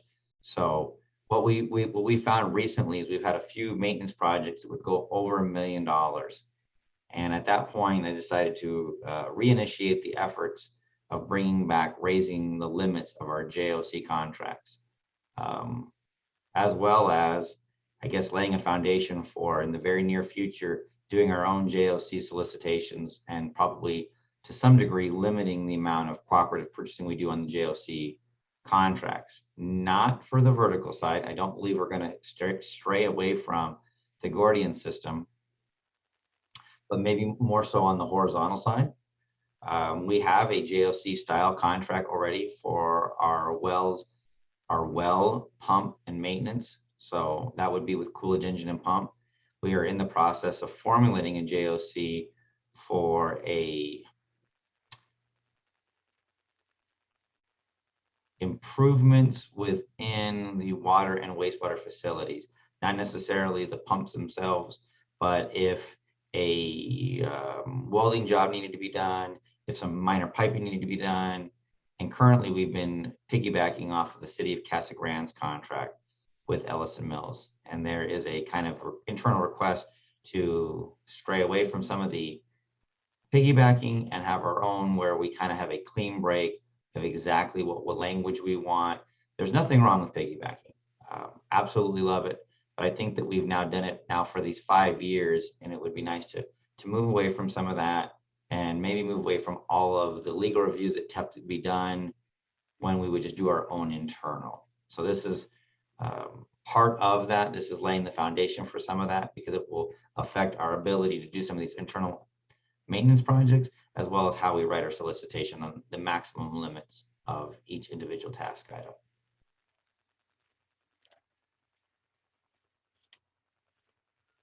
I'm sorry, that was it. All right. Council, what questions or comments do you have? Well, does this mean that we still won't vote on these individual job order contracts? No, sir. Every one of these will still go back to council. This does not change our limits. So typically, we may have a contract for Cactus Asphalt for each year, and we may spend $287,000. But then we may do an overlay project with Cactus Asphalt for $60,000. Those individual tasks do come back each time, unless we do a overlaying contract where we tie something in to an Ellison Mills, and then we don't go back individually for those. That is one of the, I guess, the advantages of the JOC, is that we are limiting the amount of time that we're having to go back towards council for each individual one. But we have tended to stray away from that. We have done some projects with Ellison Mills. I believe we did a contract for $800,000, and we were able to do some minor ones on there. But something as large as $1 million JOC on that, we're going to come back each and every time on something like that. But we wouldn't want, for example, for like emergency services related to our wastewater and our water plants, we wouldn't want to be delaying a much needed emergency improvement to go back to council on there. And our code actually allows emergency repairs, but still having this is sort of the best form of governance, where we have some of these contracts already taken place. But on these large items, there's no idea that we're going to come back to council and say we want to have a $10 million JOC with Cactus Asphalt, and we're doing individual task orders for $800,000-900,000 at a time. At least that is not the way that we've evaluated as of today. If we do have an individual project, that's what this is. That's what the intent of this is.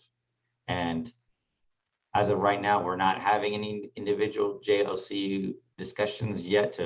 So those are still up for discussion, but there's not going to be this idea where we're going to do a $6 million JOC and then do multiple $1 million ones. You will have individual approvals on these items. It's to remove unnecessary engineering that is generally considered required if you're going to bid a project. It's very difficult to bid a maintenance project, and then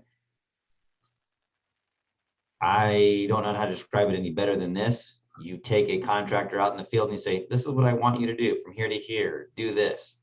And the contractor hears that. Then you take a second one and a third one. And the bids vary, they vary drastically. And then you start to evaluate, wait a minute, this guy didn't include this, or this guy included this. So you don't have very good control of the project. And even offering a scope of work still puts you in a predicament.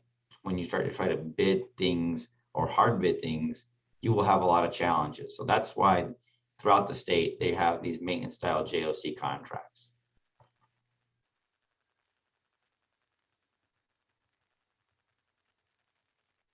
Vice Mayor? So at the risk of sounding not informed on this, I need somebody to simplify for me what Mr. Solis just said, because I completely got lost in a lot of I don't know if it was extra information that we didn't really need, but what I'm hearing is that you're asking for us to give you the ability to now, instead of being capped at $1 million, to go over that to 150, or yeah, to go over that. My concern is that I already kind of have hesitation when it comes to these JOC contracts.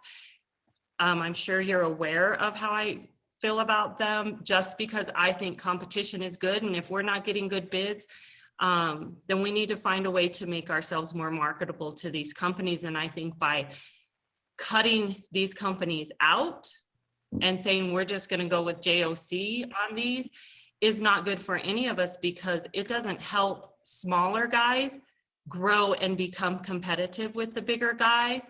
We aren't fostering business within our own town with our local vendors, whether everybody agrees with me or not, that we should always try to provide business to our local companies first. So I guess I'm just lost somewhere in this. So I just need it simplified for me. Talk to me in just normal terms, not engineer terms, so that I can understand exactly what you're asking me for, please. I believe, as you stated, we're asking for an increase for it on a task by task limit that is described under the state law as $1 million. We're just asking to increase that to 1.5. And it's benefiting, you say it's benefiting, it's going to benefit us, but what I hear is it's really just benefiting the department, because you're weeding out the people that aren't presenting good bids, and you're able to go with the companies that you're more comfortable with, as far as they'll do a good job, or you have familiarity with their work. So is that correct? Is that a correct assessment, or am I incorrect in that? You are not completely incorrect. Some of those statements are very fair, that the purpose of a JOC is to foster a relationship with the contractor so that they work with you as a team member. It is removing the adversarial position of the low bid style bidding that is prevalent throughout the state. Can it lead to smaller companies not getting opportunities? You are correct in that, but typically smaller companies are not doing $800,000, $900,000 maintenance projects. There's only going to be a handful of companies in the state that will be able to perform those. And most of those companies will have had JOC contracts, whether with the city of Buckeye or McDOT or Pinal County. So you're not going to see a smaller company take on a large mill and fill type project or full depth reconstruction. So I don't think this is harming smaller businesses. If it was utilized for smaller items, I guess it could be, but that's not the intent. And I do believe that the town's direction is going to be on new construction where we have design plans and construction bid documents. I do believe that is the direction we are going to go and hard bid all of those projects. We did not do that with First Street. We ended up using a JOC. It turned out well. We didn't do that with Fire Station 2. We used a JOC. It turned out well. There's no guarantee that you're going to get a bad contractor doing a low bid. Absolutely not. There's no guarantee that you're going to have a bad. I mean, I've had a lot of great low bid projects. You also are not guaranteed to have a great contractor with a JOC. Companies do get bought and sold all the time. And so that depends as well. But I do think that there's benefits way beyond the department. What we have seen is because the risk is lower in a JOC. Specifically, I'll give you the example. I did this in the staff report with Coolidge Engine and Pump. We actually got a more favorable rate with the contractor, understanding the risks and liabilities versus a hard bid. he was able to actually lower his overhead rate. So we do see cost reduction. Can it always be proved? No, because we're not having multiple bids, but we can look at historic and say that we're able to get dollar per dollar on a basis. We are seeing competitive or lower bids in the JOC. And that is why so many communities are now leaning towards JOC for new construction as well. I see both sides on new construction. I absolutely understand members of staff, members of council, not always loving the idea of JOC for new construction because the argument's pretty simple. Chris, you have bid documents. Why not utilize them? And that's a little bit hard for me to combat. It does make a lot of sense. We can hard bid those projects. I believe that's the direction we're going to go. Is there benefits to using JOCs for new construction? As I stated, yeah. I mean, I think the city of Mesa and so many others are using it. Can it lead to, I guess, maybe relationships that would be maybe seen as less than, I guess, admirable when you're doing new construction? I guess that's a possibility. What the town would like to do on, like I said, our future JOCs, though, is it's a little bit different than what a lot of communities have gone to. It's more like the method that was used 10, 12, 15 years ago. At one point, a lot of JOCs had unit pricing, and communities have gotten away from unit pricing. And I, for the life of me, can't understand if you're going to remove unit pricing and create a JOC, then all you've done to me is practically just circumvent the state law and say, you don't even have unit pricing on there. It now is just whatever you decide. And when I've spoken to the communities that utilize that, they understand my concerns. Apparently they somewhat disagree, but I understand that several big communities are looking back to going unit pricing. And I'm sorry, Mr. Anderson. So I'm just gonna then say, because I know we're all, it's already late where I'm at. Small companies aren't getting those jobs because nobody's willing to give that small company the opportunity. And just because you're a small company and you don't have the big fancy trucks with your name all over every single thing, and you're not able to, be everywhere that those larger companies are, and you don't have the staff and you don't have the people out just, knocking on doors or doing whatever they do to get these jobs, does not mean you are not qualified and not capable of doing the job. So JOCs to me crush small businesses, and I see it every day in the industry that we work in the trucking industry. The large companies do everything they can to choke out the small guy, and they do it through regulations, they do it through government, they do it through things like the JOC. So I am always for the small business, and I always want us as a town, as a small town who talks about supporting small businesses and talks about loving being a small town. I want to make sure that we always give those small businesses an opportunity to step on the stage and prove to us that they can do it. Does that mean that they're all going to be able to do it? Absolutely not. I agree with you. There is no guarantee that we will get a good contractor regardless of what direction we go.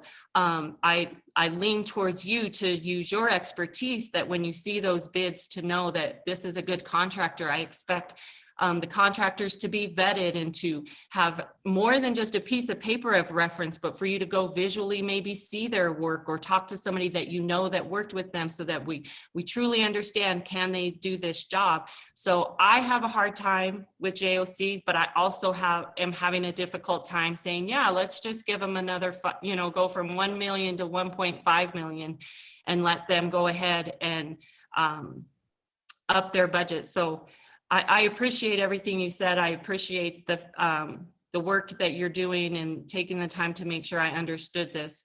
I do appreciate that. So thank you.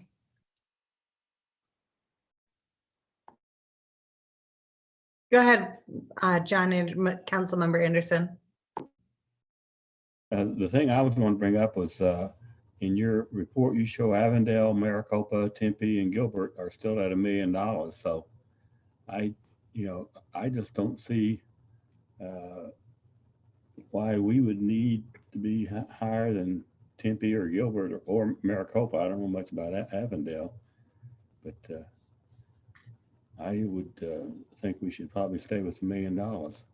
So currently, we had a bid, I think, for $1,189,000 to do Arizona Farms Road. That is going to be coming back to council for an approval, I believe, here at the next meeting. We had to resolicit bids for that because it had sat for a while. And so that's an example of why we were raising this, because we do not want to do that as two projects. We would have to pay 2 mob fees. We would have to disturb our residents twice to do that project. We are working on a solution for Hunt Highway north of Franklin Road. That is quite possibly going to go over $1 million, depending on the final bids that we solicit. It is going to be somewhere between 950 and maybe $1.1 million. Well, shouldn't we be getting competitive bids on that anyway? We could be, as I stated, Okay. we could be getting competitive bids. Let's do that then. We would most likely, again, have to perform a design in order to get bids, and that's going to cost us probably somewhere on the order of $125,000 to do the design work, to have construction documents to formally do an invitation for bids.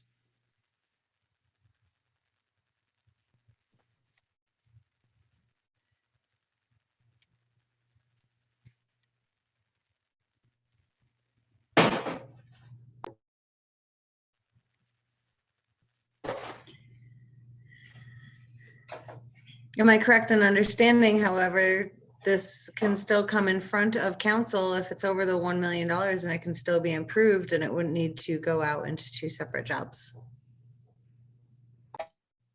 If this or it is approved that night, obviously this item could be brought back. But currently the state law does prohibit for us doing anything larger than $1 million. I can't speak for some of the other communities. I know the city engineer in 3 of those communities. I have never asked them why they have the limit what they do. I may be able to reach back out to them for the next meeting and ask them, I guess some additional information on why they've chosen not to do that. Or maybe this information is a little out of date. Maybe it needed to be researched more on. That was that list at the time. But I can't speak for maybe the way that they're doing some of their maintenance projects. I think I have a pretty good grasp of still one of the communities, but I'm not really sure on how they're doing it. Okay, hang on, stop talking for a second. I apologize, but when you just answer my question when I ask you, it's easier for me because that gives me an opportunity to think and I have follow-up questions. But then when you continue talking past when you've already given me a response, I lose what I wanted to follow up with. So I apologize for that. It's just, I wanted to communicate what I was thinking. Am I correct in understanding what you just said was any job we wouldn't have the ability, even with council approval, to go over $1 million? Is that correct? Just yes or no? If this is not approved, we cannot go over $1 million using Okay. a GOC. Am I correct? Okay, using a JOC. All right, am I correct in understanding everything still goes in front of council regardless, even with the JOC? It's not just an automatic approval. Not an automatic approval. Goes back to council. Now, when we do have jobs that are coming up, we have an opportunity for everybody to have access to know, what is happening and the opportunity to participate, or is it only the select JOC or JOCs? That is going to be in a forthcoming policy. We are working on that exact policy. Okay, do you think that we would be at a disadvantage if at this time we tabled this and brought it together with that forthcoming policy, just so we could have those two together? So the concerns that were communicated by Council Member Anderson and Vice Mayor Cortez in regards to ensuring equal and equitable access to those opportunities can transpire?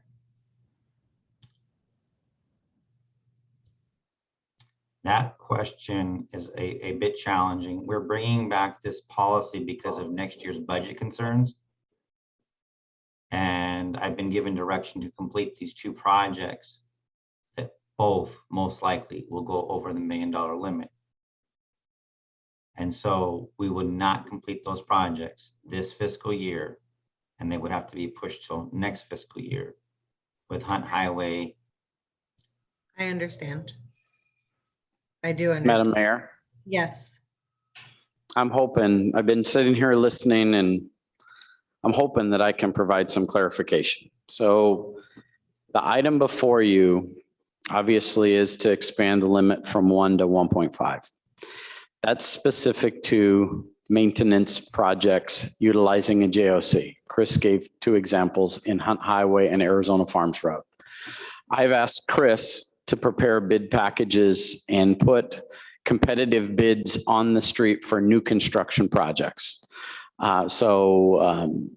Contractors will have the ability to bid on that. I've also asked Chris to competitively put out proposals for JOCs going forward and to stop our reliance on piggybacking on other people's job order contracts, which is something else that is in the works. When Chris brought up budget concerns, as you all are aware, our expenditure limitation is going to be reduced next year. So Chris has been pushing this Arizona Farms Road project so that project can be completed before July 1. So we don't carry that project forward into next fiscal year when our expenditure limitation is going to be lower. So hopefully those few clarifications kind of help in terms of your thought process. Yes, absolutely. Especially when roads are one of the issues that are frequently communicated. Any other questions or comments from any member of council? Okay, with that, we need a motion.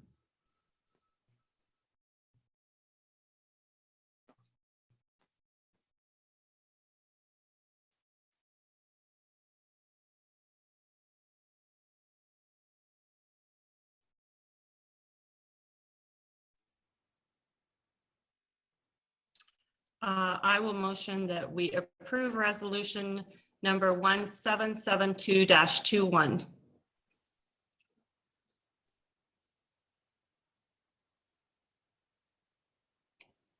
I second. We have a motion and a second. All in favor? Aye. Aye. Aye. All opposed? Motion carries. All right, item C is discussion, approval, disapproval of the necessary operating transfers in an amount not to exceed $145,934.77. Miss Becky Jimenez. Good evening, Mayor and Vice Mayor and Town Council. This agenda item is coming forward to you tonight to approve necessary operating transfers. During the budget session, sometimes we don't know exactly what transfers are going to need to be made. So this provides the means and options to go ahead and do the transfers by coming forward to the Town Council. Our auditor has requested that any unbudgeted transfers come before council for approval. So tonight I have 3 areas. One is our library impact fee fund we are no longer collecting library impact fees. But during the construction of the library, we did not have enough development impact fees to cover the portion of the library that was supposed to be covered by impact fees. So we had to take money out of the capital improvement plan and pay for the construction costs out of this. So the balance of these fees that were collected, now we're going to return back to the capital improvement plan and replenish what we had borrowed. It's not 100%, but it's the amount that we could collect before the fees were terminated. So that amount is $142,555.62.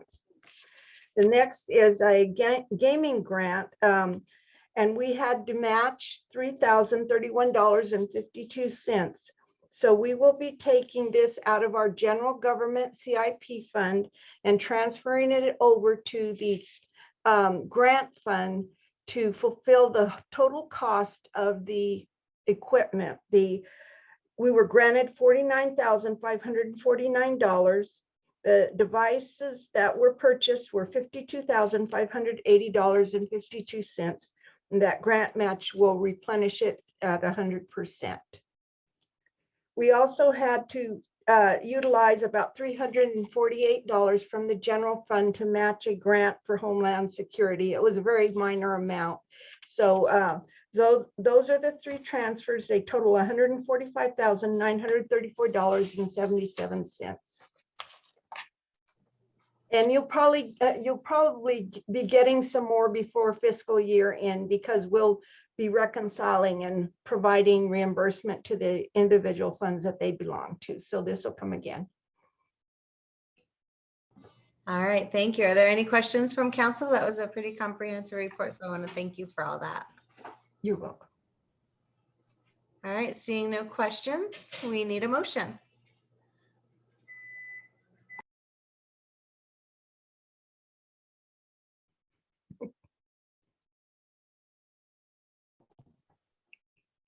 John, we can't hear you. Keep turning it off. I make a motion, we approve the necessary operating transfers in the amount not to exceed $145,934.77. I second. We have a motion and a second. All in favor? Aye. Aye. All opposed, same sign. Thank you, council. You're welcome. Thank you. Item D is discussion approval, disapproval of authorization to enter into a temporary construction easement and satisfaction of reimbursement agreement with Yole LLC and Denise and Christine Cox Revocable Trust. Ms. Lisa Garcia. Mayor and members of council, the next two items are directly related. The town of Florence entered into a 2014 agreement to authorize the Main Street extension to go through. Main Street used to be a dead end. Now it connects to the highway. This is the remaining requirement for that easement is for the relocation of the ditch that will allow for them to continue to farm their properties. After we're through the satisfactory reimbursement agreement, the ditch will be inspected by San Carlos Irrigation, signed off by the town engineer and signed off by both property owners. And then the town will be through all the requirements that are within the 2014 agreement. So we're very pleased to bring this item to close out the 2014 contract. Excellent. Are there any questions or comments? Seeing no such moved, we need a motion. I make a motion, we authorize to enter into a temporary construction easement and satisfaction of reimbursement agreement. Second. We have a motion and a second. All in favor? Aye. Aye. Aye. All opposed, same sign. Motion carries. And item E is discussion approval, disapproval to enter into a contract with Hunter Contracting Company for water utility pipeline and infrastructure in an amount not to exceed $261,067.88. This also ties with item D that Ms. Garcia referenced. At this time, I will call forward Chris Salas.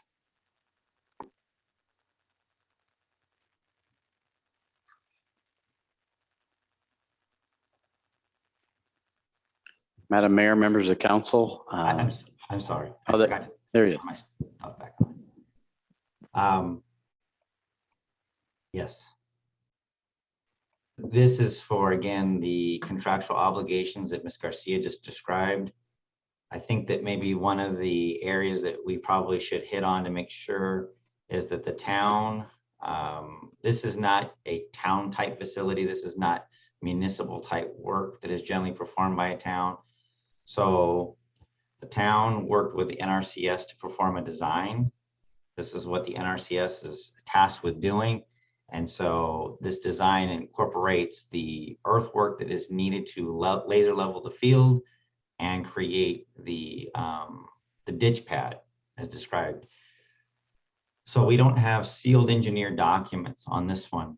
And the idea of trying to hard bid this project for the issues described in the JOC conversation, there were limited opportunities. And so we worked with San Carlos Irrigation Drainage District to get a list of all the contractors that do this type of work. And we called around. So we got a bid from Hunter. We got a bid from, I believe, DBA. And we got a bid from 2 other companies that essentially declined to bid. One of them is a subcontractor on, I think, one of these 2 contracts. So they chose not to bid against the overall contract holder. And so the town did try to get as many bids on this as possible. This is very unique work. This is not something 100 companies in Arizona do. It's a slip form ditch. We also reached out to local farmers and our contact with NRCS, who's now since retired. We got a list. And so Hunter Contracting was the low bidder. It was approximately a $25,000 difference between them and I believe it was DBA. It appeared that both are equally qualified. Hunter seems to do more work within Pinal County and more work that we've been able to, I guess, drive by and inspect and see some of their work. We do have a small 5% contingency on this project. I just met with Hunter Ditch, I think about 5 days ago, and went back and looked over the entire project. We don't feel like there's much room for change orders. His words, not just mine, his words. It's a pretty simple project. It's a lot of dirt that needs to be moved. And this is another project that we would like to complete by June 30th.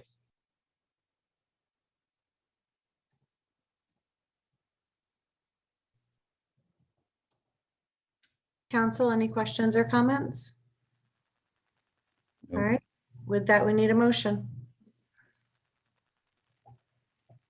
I make a motion to enter into.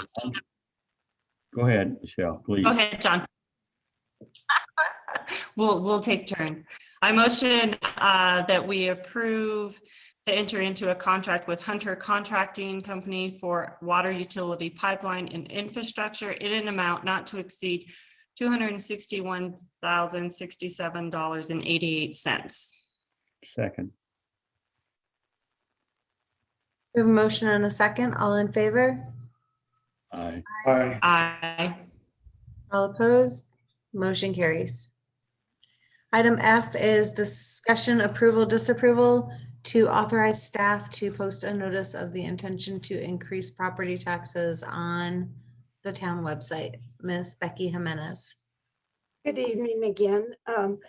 This is coming before you. This is a statutory requirement. Anytime we propose to increase a tax rate such as this, we have to notify the public via our website 60 days in advance.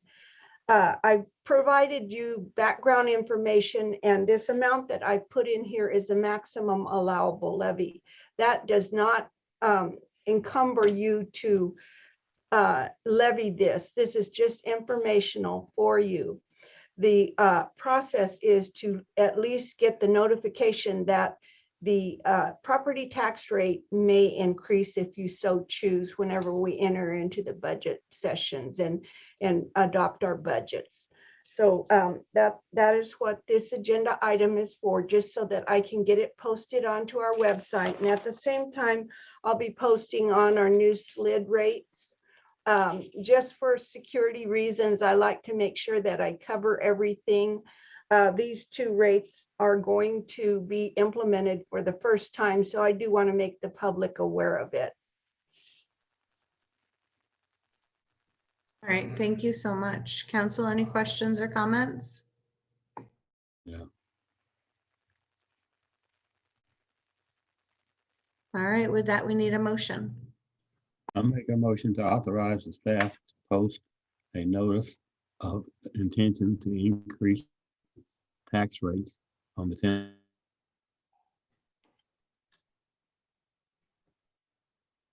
Second. We have a motion and a second. All in favor? Aye.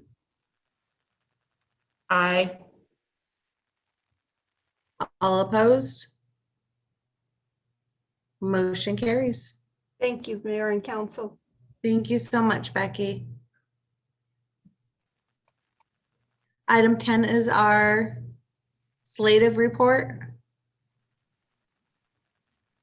Mr. Bitter, is there anything?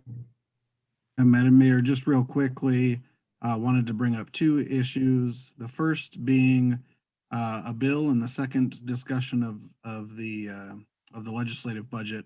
The legislature has concluded their work in committees, which largely means if there is a bill that is proposed and it hasn't gone through those committees yet, that it will not likely move forward. Generally, we are pleased with how the session has gone. Haven't had a lot of attacks against our control, but have been successful in a few measures. One thing that we are continuing to fight is House Bill 2049. That is a restriction on the town and all cities' legislative or ability to condemn. That is something that we certainly hold as valuable as a tool that the voters may authorize us to use. They have in the past, and they may again in the future over utility or otherwise. And so we are certainly trying to do all that we can to ensure that that bill will not limit the voters' ability to move forward with that type of a proposal.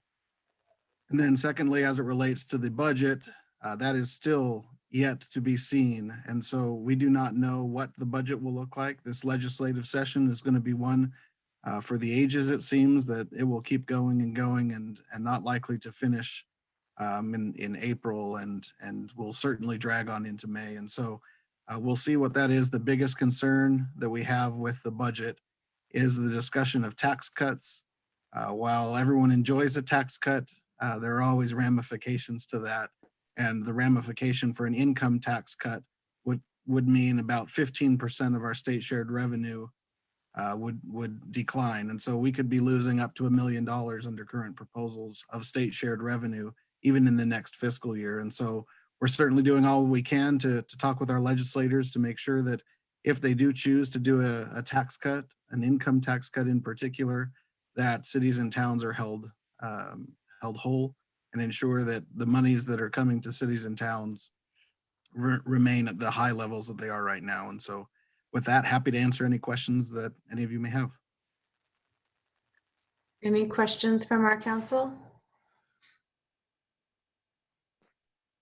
Okay, I don't see any. Ben, I appreciate you keeping us informed on all of the legislative report, and we'll continue to communicate and try to get things accomplished. Thank you. Item 11 is our manager's report.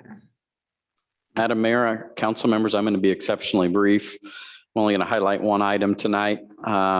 Based on request, the engineering team recently, within the last few months, did a speed study on Felix Road from Hunt Highway to Arizona Farms. And then once that was concluded, did a full engineering evaluation regarding posted speed limits and speed limits on that roadway. Engineering's determined that they are going to change the speed limit on Felix Road to 45 miles an hour from Hunt Highway to Heritage Road. And it will continue to be posted at 50 miles per hour in the county from Heritage Road to Arizona Farms Road. That's all I have.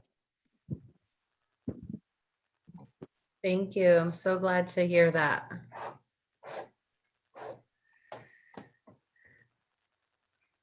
All right, item 12 is our department reports. Is there any member of council that has any questions regarding the department reports? Seeing none, our second call to the public. At this time, we'll go ahead and open up call to the public. At this time, we have one hand up for Roger Biddle. Roger Beatty. Mr. Beatty, how are you this evening? Or is it?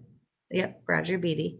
Hi, Madam Mayor, Roger I Beatty. was flipping through, making sure there was no other Rogers in the No, community. no, it's probably I'm the only one. Thank you, Madam Mayor and Vice Mayor and council members. I just wanted to say thank you for a couple things this evening. Thank you for the Autism Month. I won't even start to talk about the Ability Fair because I'd like Amy and her excitement to share that. And I look forward to the conversation with Mr. Bitter and everybody else about moving forward with the town getting that certification. Also, hopefully some of that conversation with Mr. Solis and stuff can get some local businesses to get some bids here for some of the work that we're doing and all the great construction and stuff that's happening in Florence and making our town beautiful. Just wanted to say a quick thank you and have a great evening, everybody. Thanks for all you do. Thank you, and thank you for all you do, because not only do you serve as our executive director of the Chamber of Commerce, but also on our local school board. So I want to say thank you for being here this evening and for everything you do in the community. Thank you, Madam Mayor. Is there anybody else who would like to speak from the public? I do not see any more hands raised at this time. Excellent. Seeing no such movement, we'll go ahead and close call to the public. Call to the council for current events only. I'll go ahead and start with Councilmember Mendoza.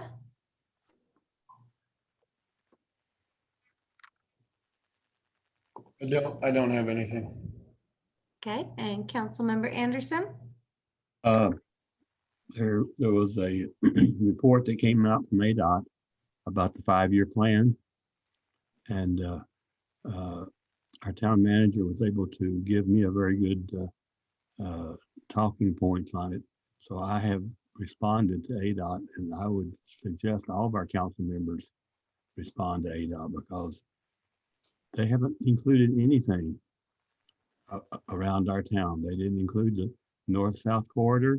They didn't include our roundabout. They didn't include the traffic light on highway. They just didn't include anything for Florence in there. So I think we need to tell ADOT to wake up. But sometime in the next 5 years, they ought to start working on some of this stuff. And what else? I wanted to comment on Elon's reports that he did for us. I'm very pleased with his report about the economic development going on. The other thing I wanted to raise a question about is we talked about the development impact fees. I guess I'd like to find out how those impact fees are allocated to what, where do they come from and where can they be spent? Because that's sort of confusing as to what projects can we spend those impact fees on. So I don't know, do I ask that of the town manager or? Town manager and Lisa Garcia, actually, I think that would be great for all of our council to just have that information, especially with new members on council and opportunities to continue to look and revisit and adjust as, best practices show through. I think so. Thank you. That's what I've got. I'd like to piggyback a little bit on yours, Vice Mayor Anderson, and just give a suggestion in regards to. Wait, stop. I'm not vice mayor. You're gonna get me in trouble again. No, I apologize. I would like ADOT to come back out in regards to a presentation and an interaction with council, because something that's frustrating is we always have them out. They interact with the community, they interact with our council, we give them feedback, we get direction, and then they don't move forward on that direction. Sometimes they even change direction, and then they lack on the follow through in regards to actually coming in person and communicating with our community and our council. And I think that that interaction and that exchange would be beneficial in regards to correcting some of the communication that has been produced in a written format, but not solidified. I agree. So Brent, I'm gonna just let you take over on that one in the future. And Vice Mayor Cordes? So we're going to roll with that. She was going to call on me next, but then got sidetracked with Councilmember Anderson's comments. And so it kind of like all got switched up in there. I would actually, John's point and Tara's follow-up is a great thing. And I will say that the committee that I was put on by the mayor involving the Southwest Corridor, I've attended one meeting so far, and I had relayed to Ben Bitter that I was not shocked, but shocked because it still seems like Florence a lot of times is not part of a conversation, even though we should be. So I'm hoping that maybe I just was in a meeting that it really didn't have a lot to do with us, but again, just kind of like, but after that, I spoke with Supervisor Goodman and told him my frustrations with the meeting because he wasn't present that day. And one of the conversations, part of our conversation was that a lot of times what he sees is that staff on all sides, they like to try to help their government, and they like to try to make sure that things are being facilitated, and they have conversations, but it never gets back to any of us that those conversations have occurred. And so what he wants to do, and I'm supporting him in doing, is that making sure that we as the government elected officials are having the conversations more so than our staff is having the conversations, because ultimately we are the ones that need to have that conversation with each other. And we need to build relationships with our counterparts more than probably our staff needs to build relationships with other staff members, because we are the ones that make the policies and do all that stuff. So we need to have working relationships with each other. And when we're standing in a room next to each other and we have no idea we're standing next to another government elected official, but the staff all knows each other and they all know who we are, it should never be that way. So I want us to step forward and start leading in that way, that we are making a point that all of us as council members are making sure that we know council members in other cities and towns, that we know our supervisors, that we know our senators, that we've at least shaken their hand and been introduced to them. And I'm going to challenge our staff to make sure that that happens. If we are somewhere and you are there, it should behoove you to make sure that your council is introduced to the people that they need to be introduced to. So I'm glad that John brought that up, because I really appreciated that reminder that I wanted to talk to you guys about that. Other than that, it has been a hectic week for me, so I don't have a lot to add. Just hope everybody had a wonderful Easter and that they are continuing to be safe and healthy, and still reaching out to your neighbors that need some attention, need some assistance. And even when COVID's over, please keep reaching out to those neighbors, because we have a lot of neighbors that might live alone and their family lives in other states. So just keep doing what Florence does and being great. All right, excellent. And I feel that I've said everything that I needed to say throughout the meeting this evening, and piggybacking on additional statements. So going with closing call to the council, moving forward to item. Did you call on Johnny? I did. Okay. I started with newest on up to rank. Thank you, though. I appreciate it. Councilmember Anderson. He's so quiet. I never. So item 15 is our Merrill Ranch Community Facilities District number 1. We need to go ahead and call to order. Ms. Garcia, I call to order. Oh. Roll call is showing that Mayor Walter, Vice Mayor Cordes, Councilmember Anderson and Councilmember Mendoza are present, and we do have a quorum. Excellent. Item B is discussion and possible action to approve Merrill Ranch Community Facility District Number 1, December 7th, 2020 special meeting minutes. Are there any questions or comments on those minutes? Seeing no such moved, we'll go ahead and make a motion. I haven't caught up with you yet. I motion we approve the. What, John? I said, I haven't caught up with you. I couldn't make the motion. Go ahead, please.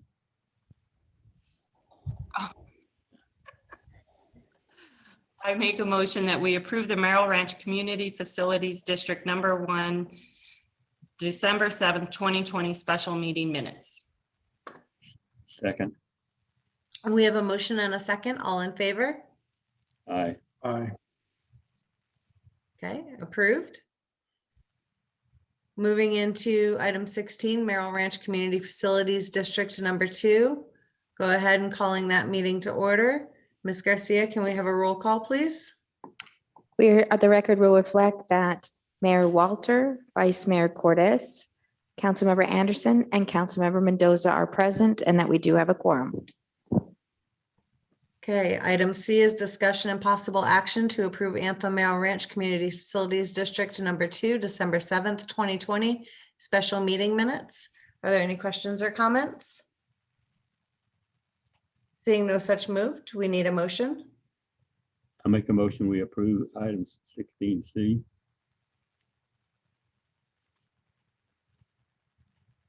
Second. Motion and a second. All in favor? Aye. Aye. Aye. Item passes.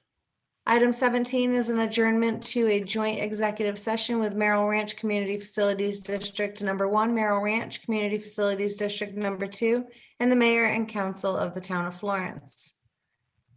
So at this time, we need a motion to adjourn to executive session. I make a motion, we adjourn to executive session. Second. We have a motion and a second. All in favor? Aye. Aye. All opposed, same sign, and that motion carries.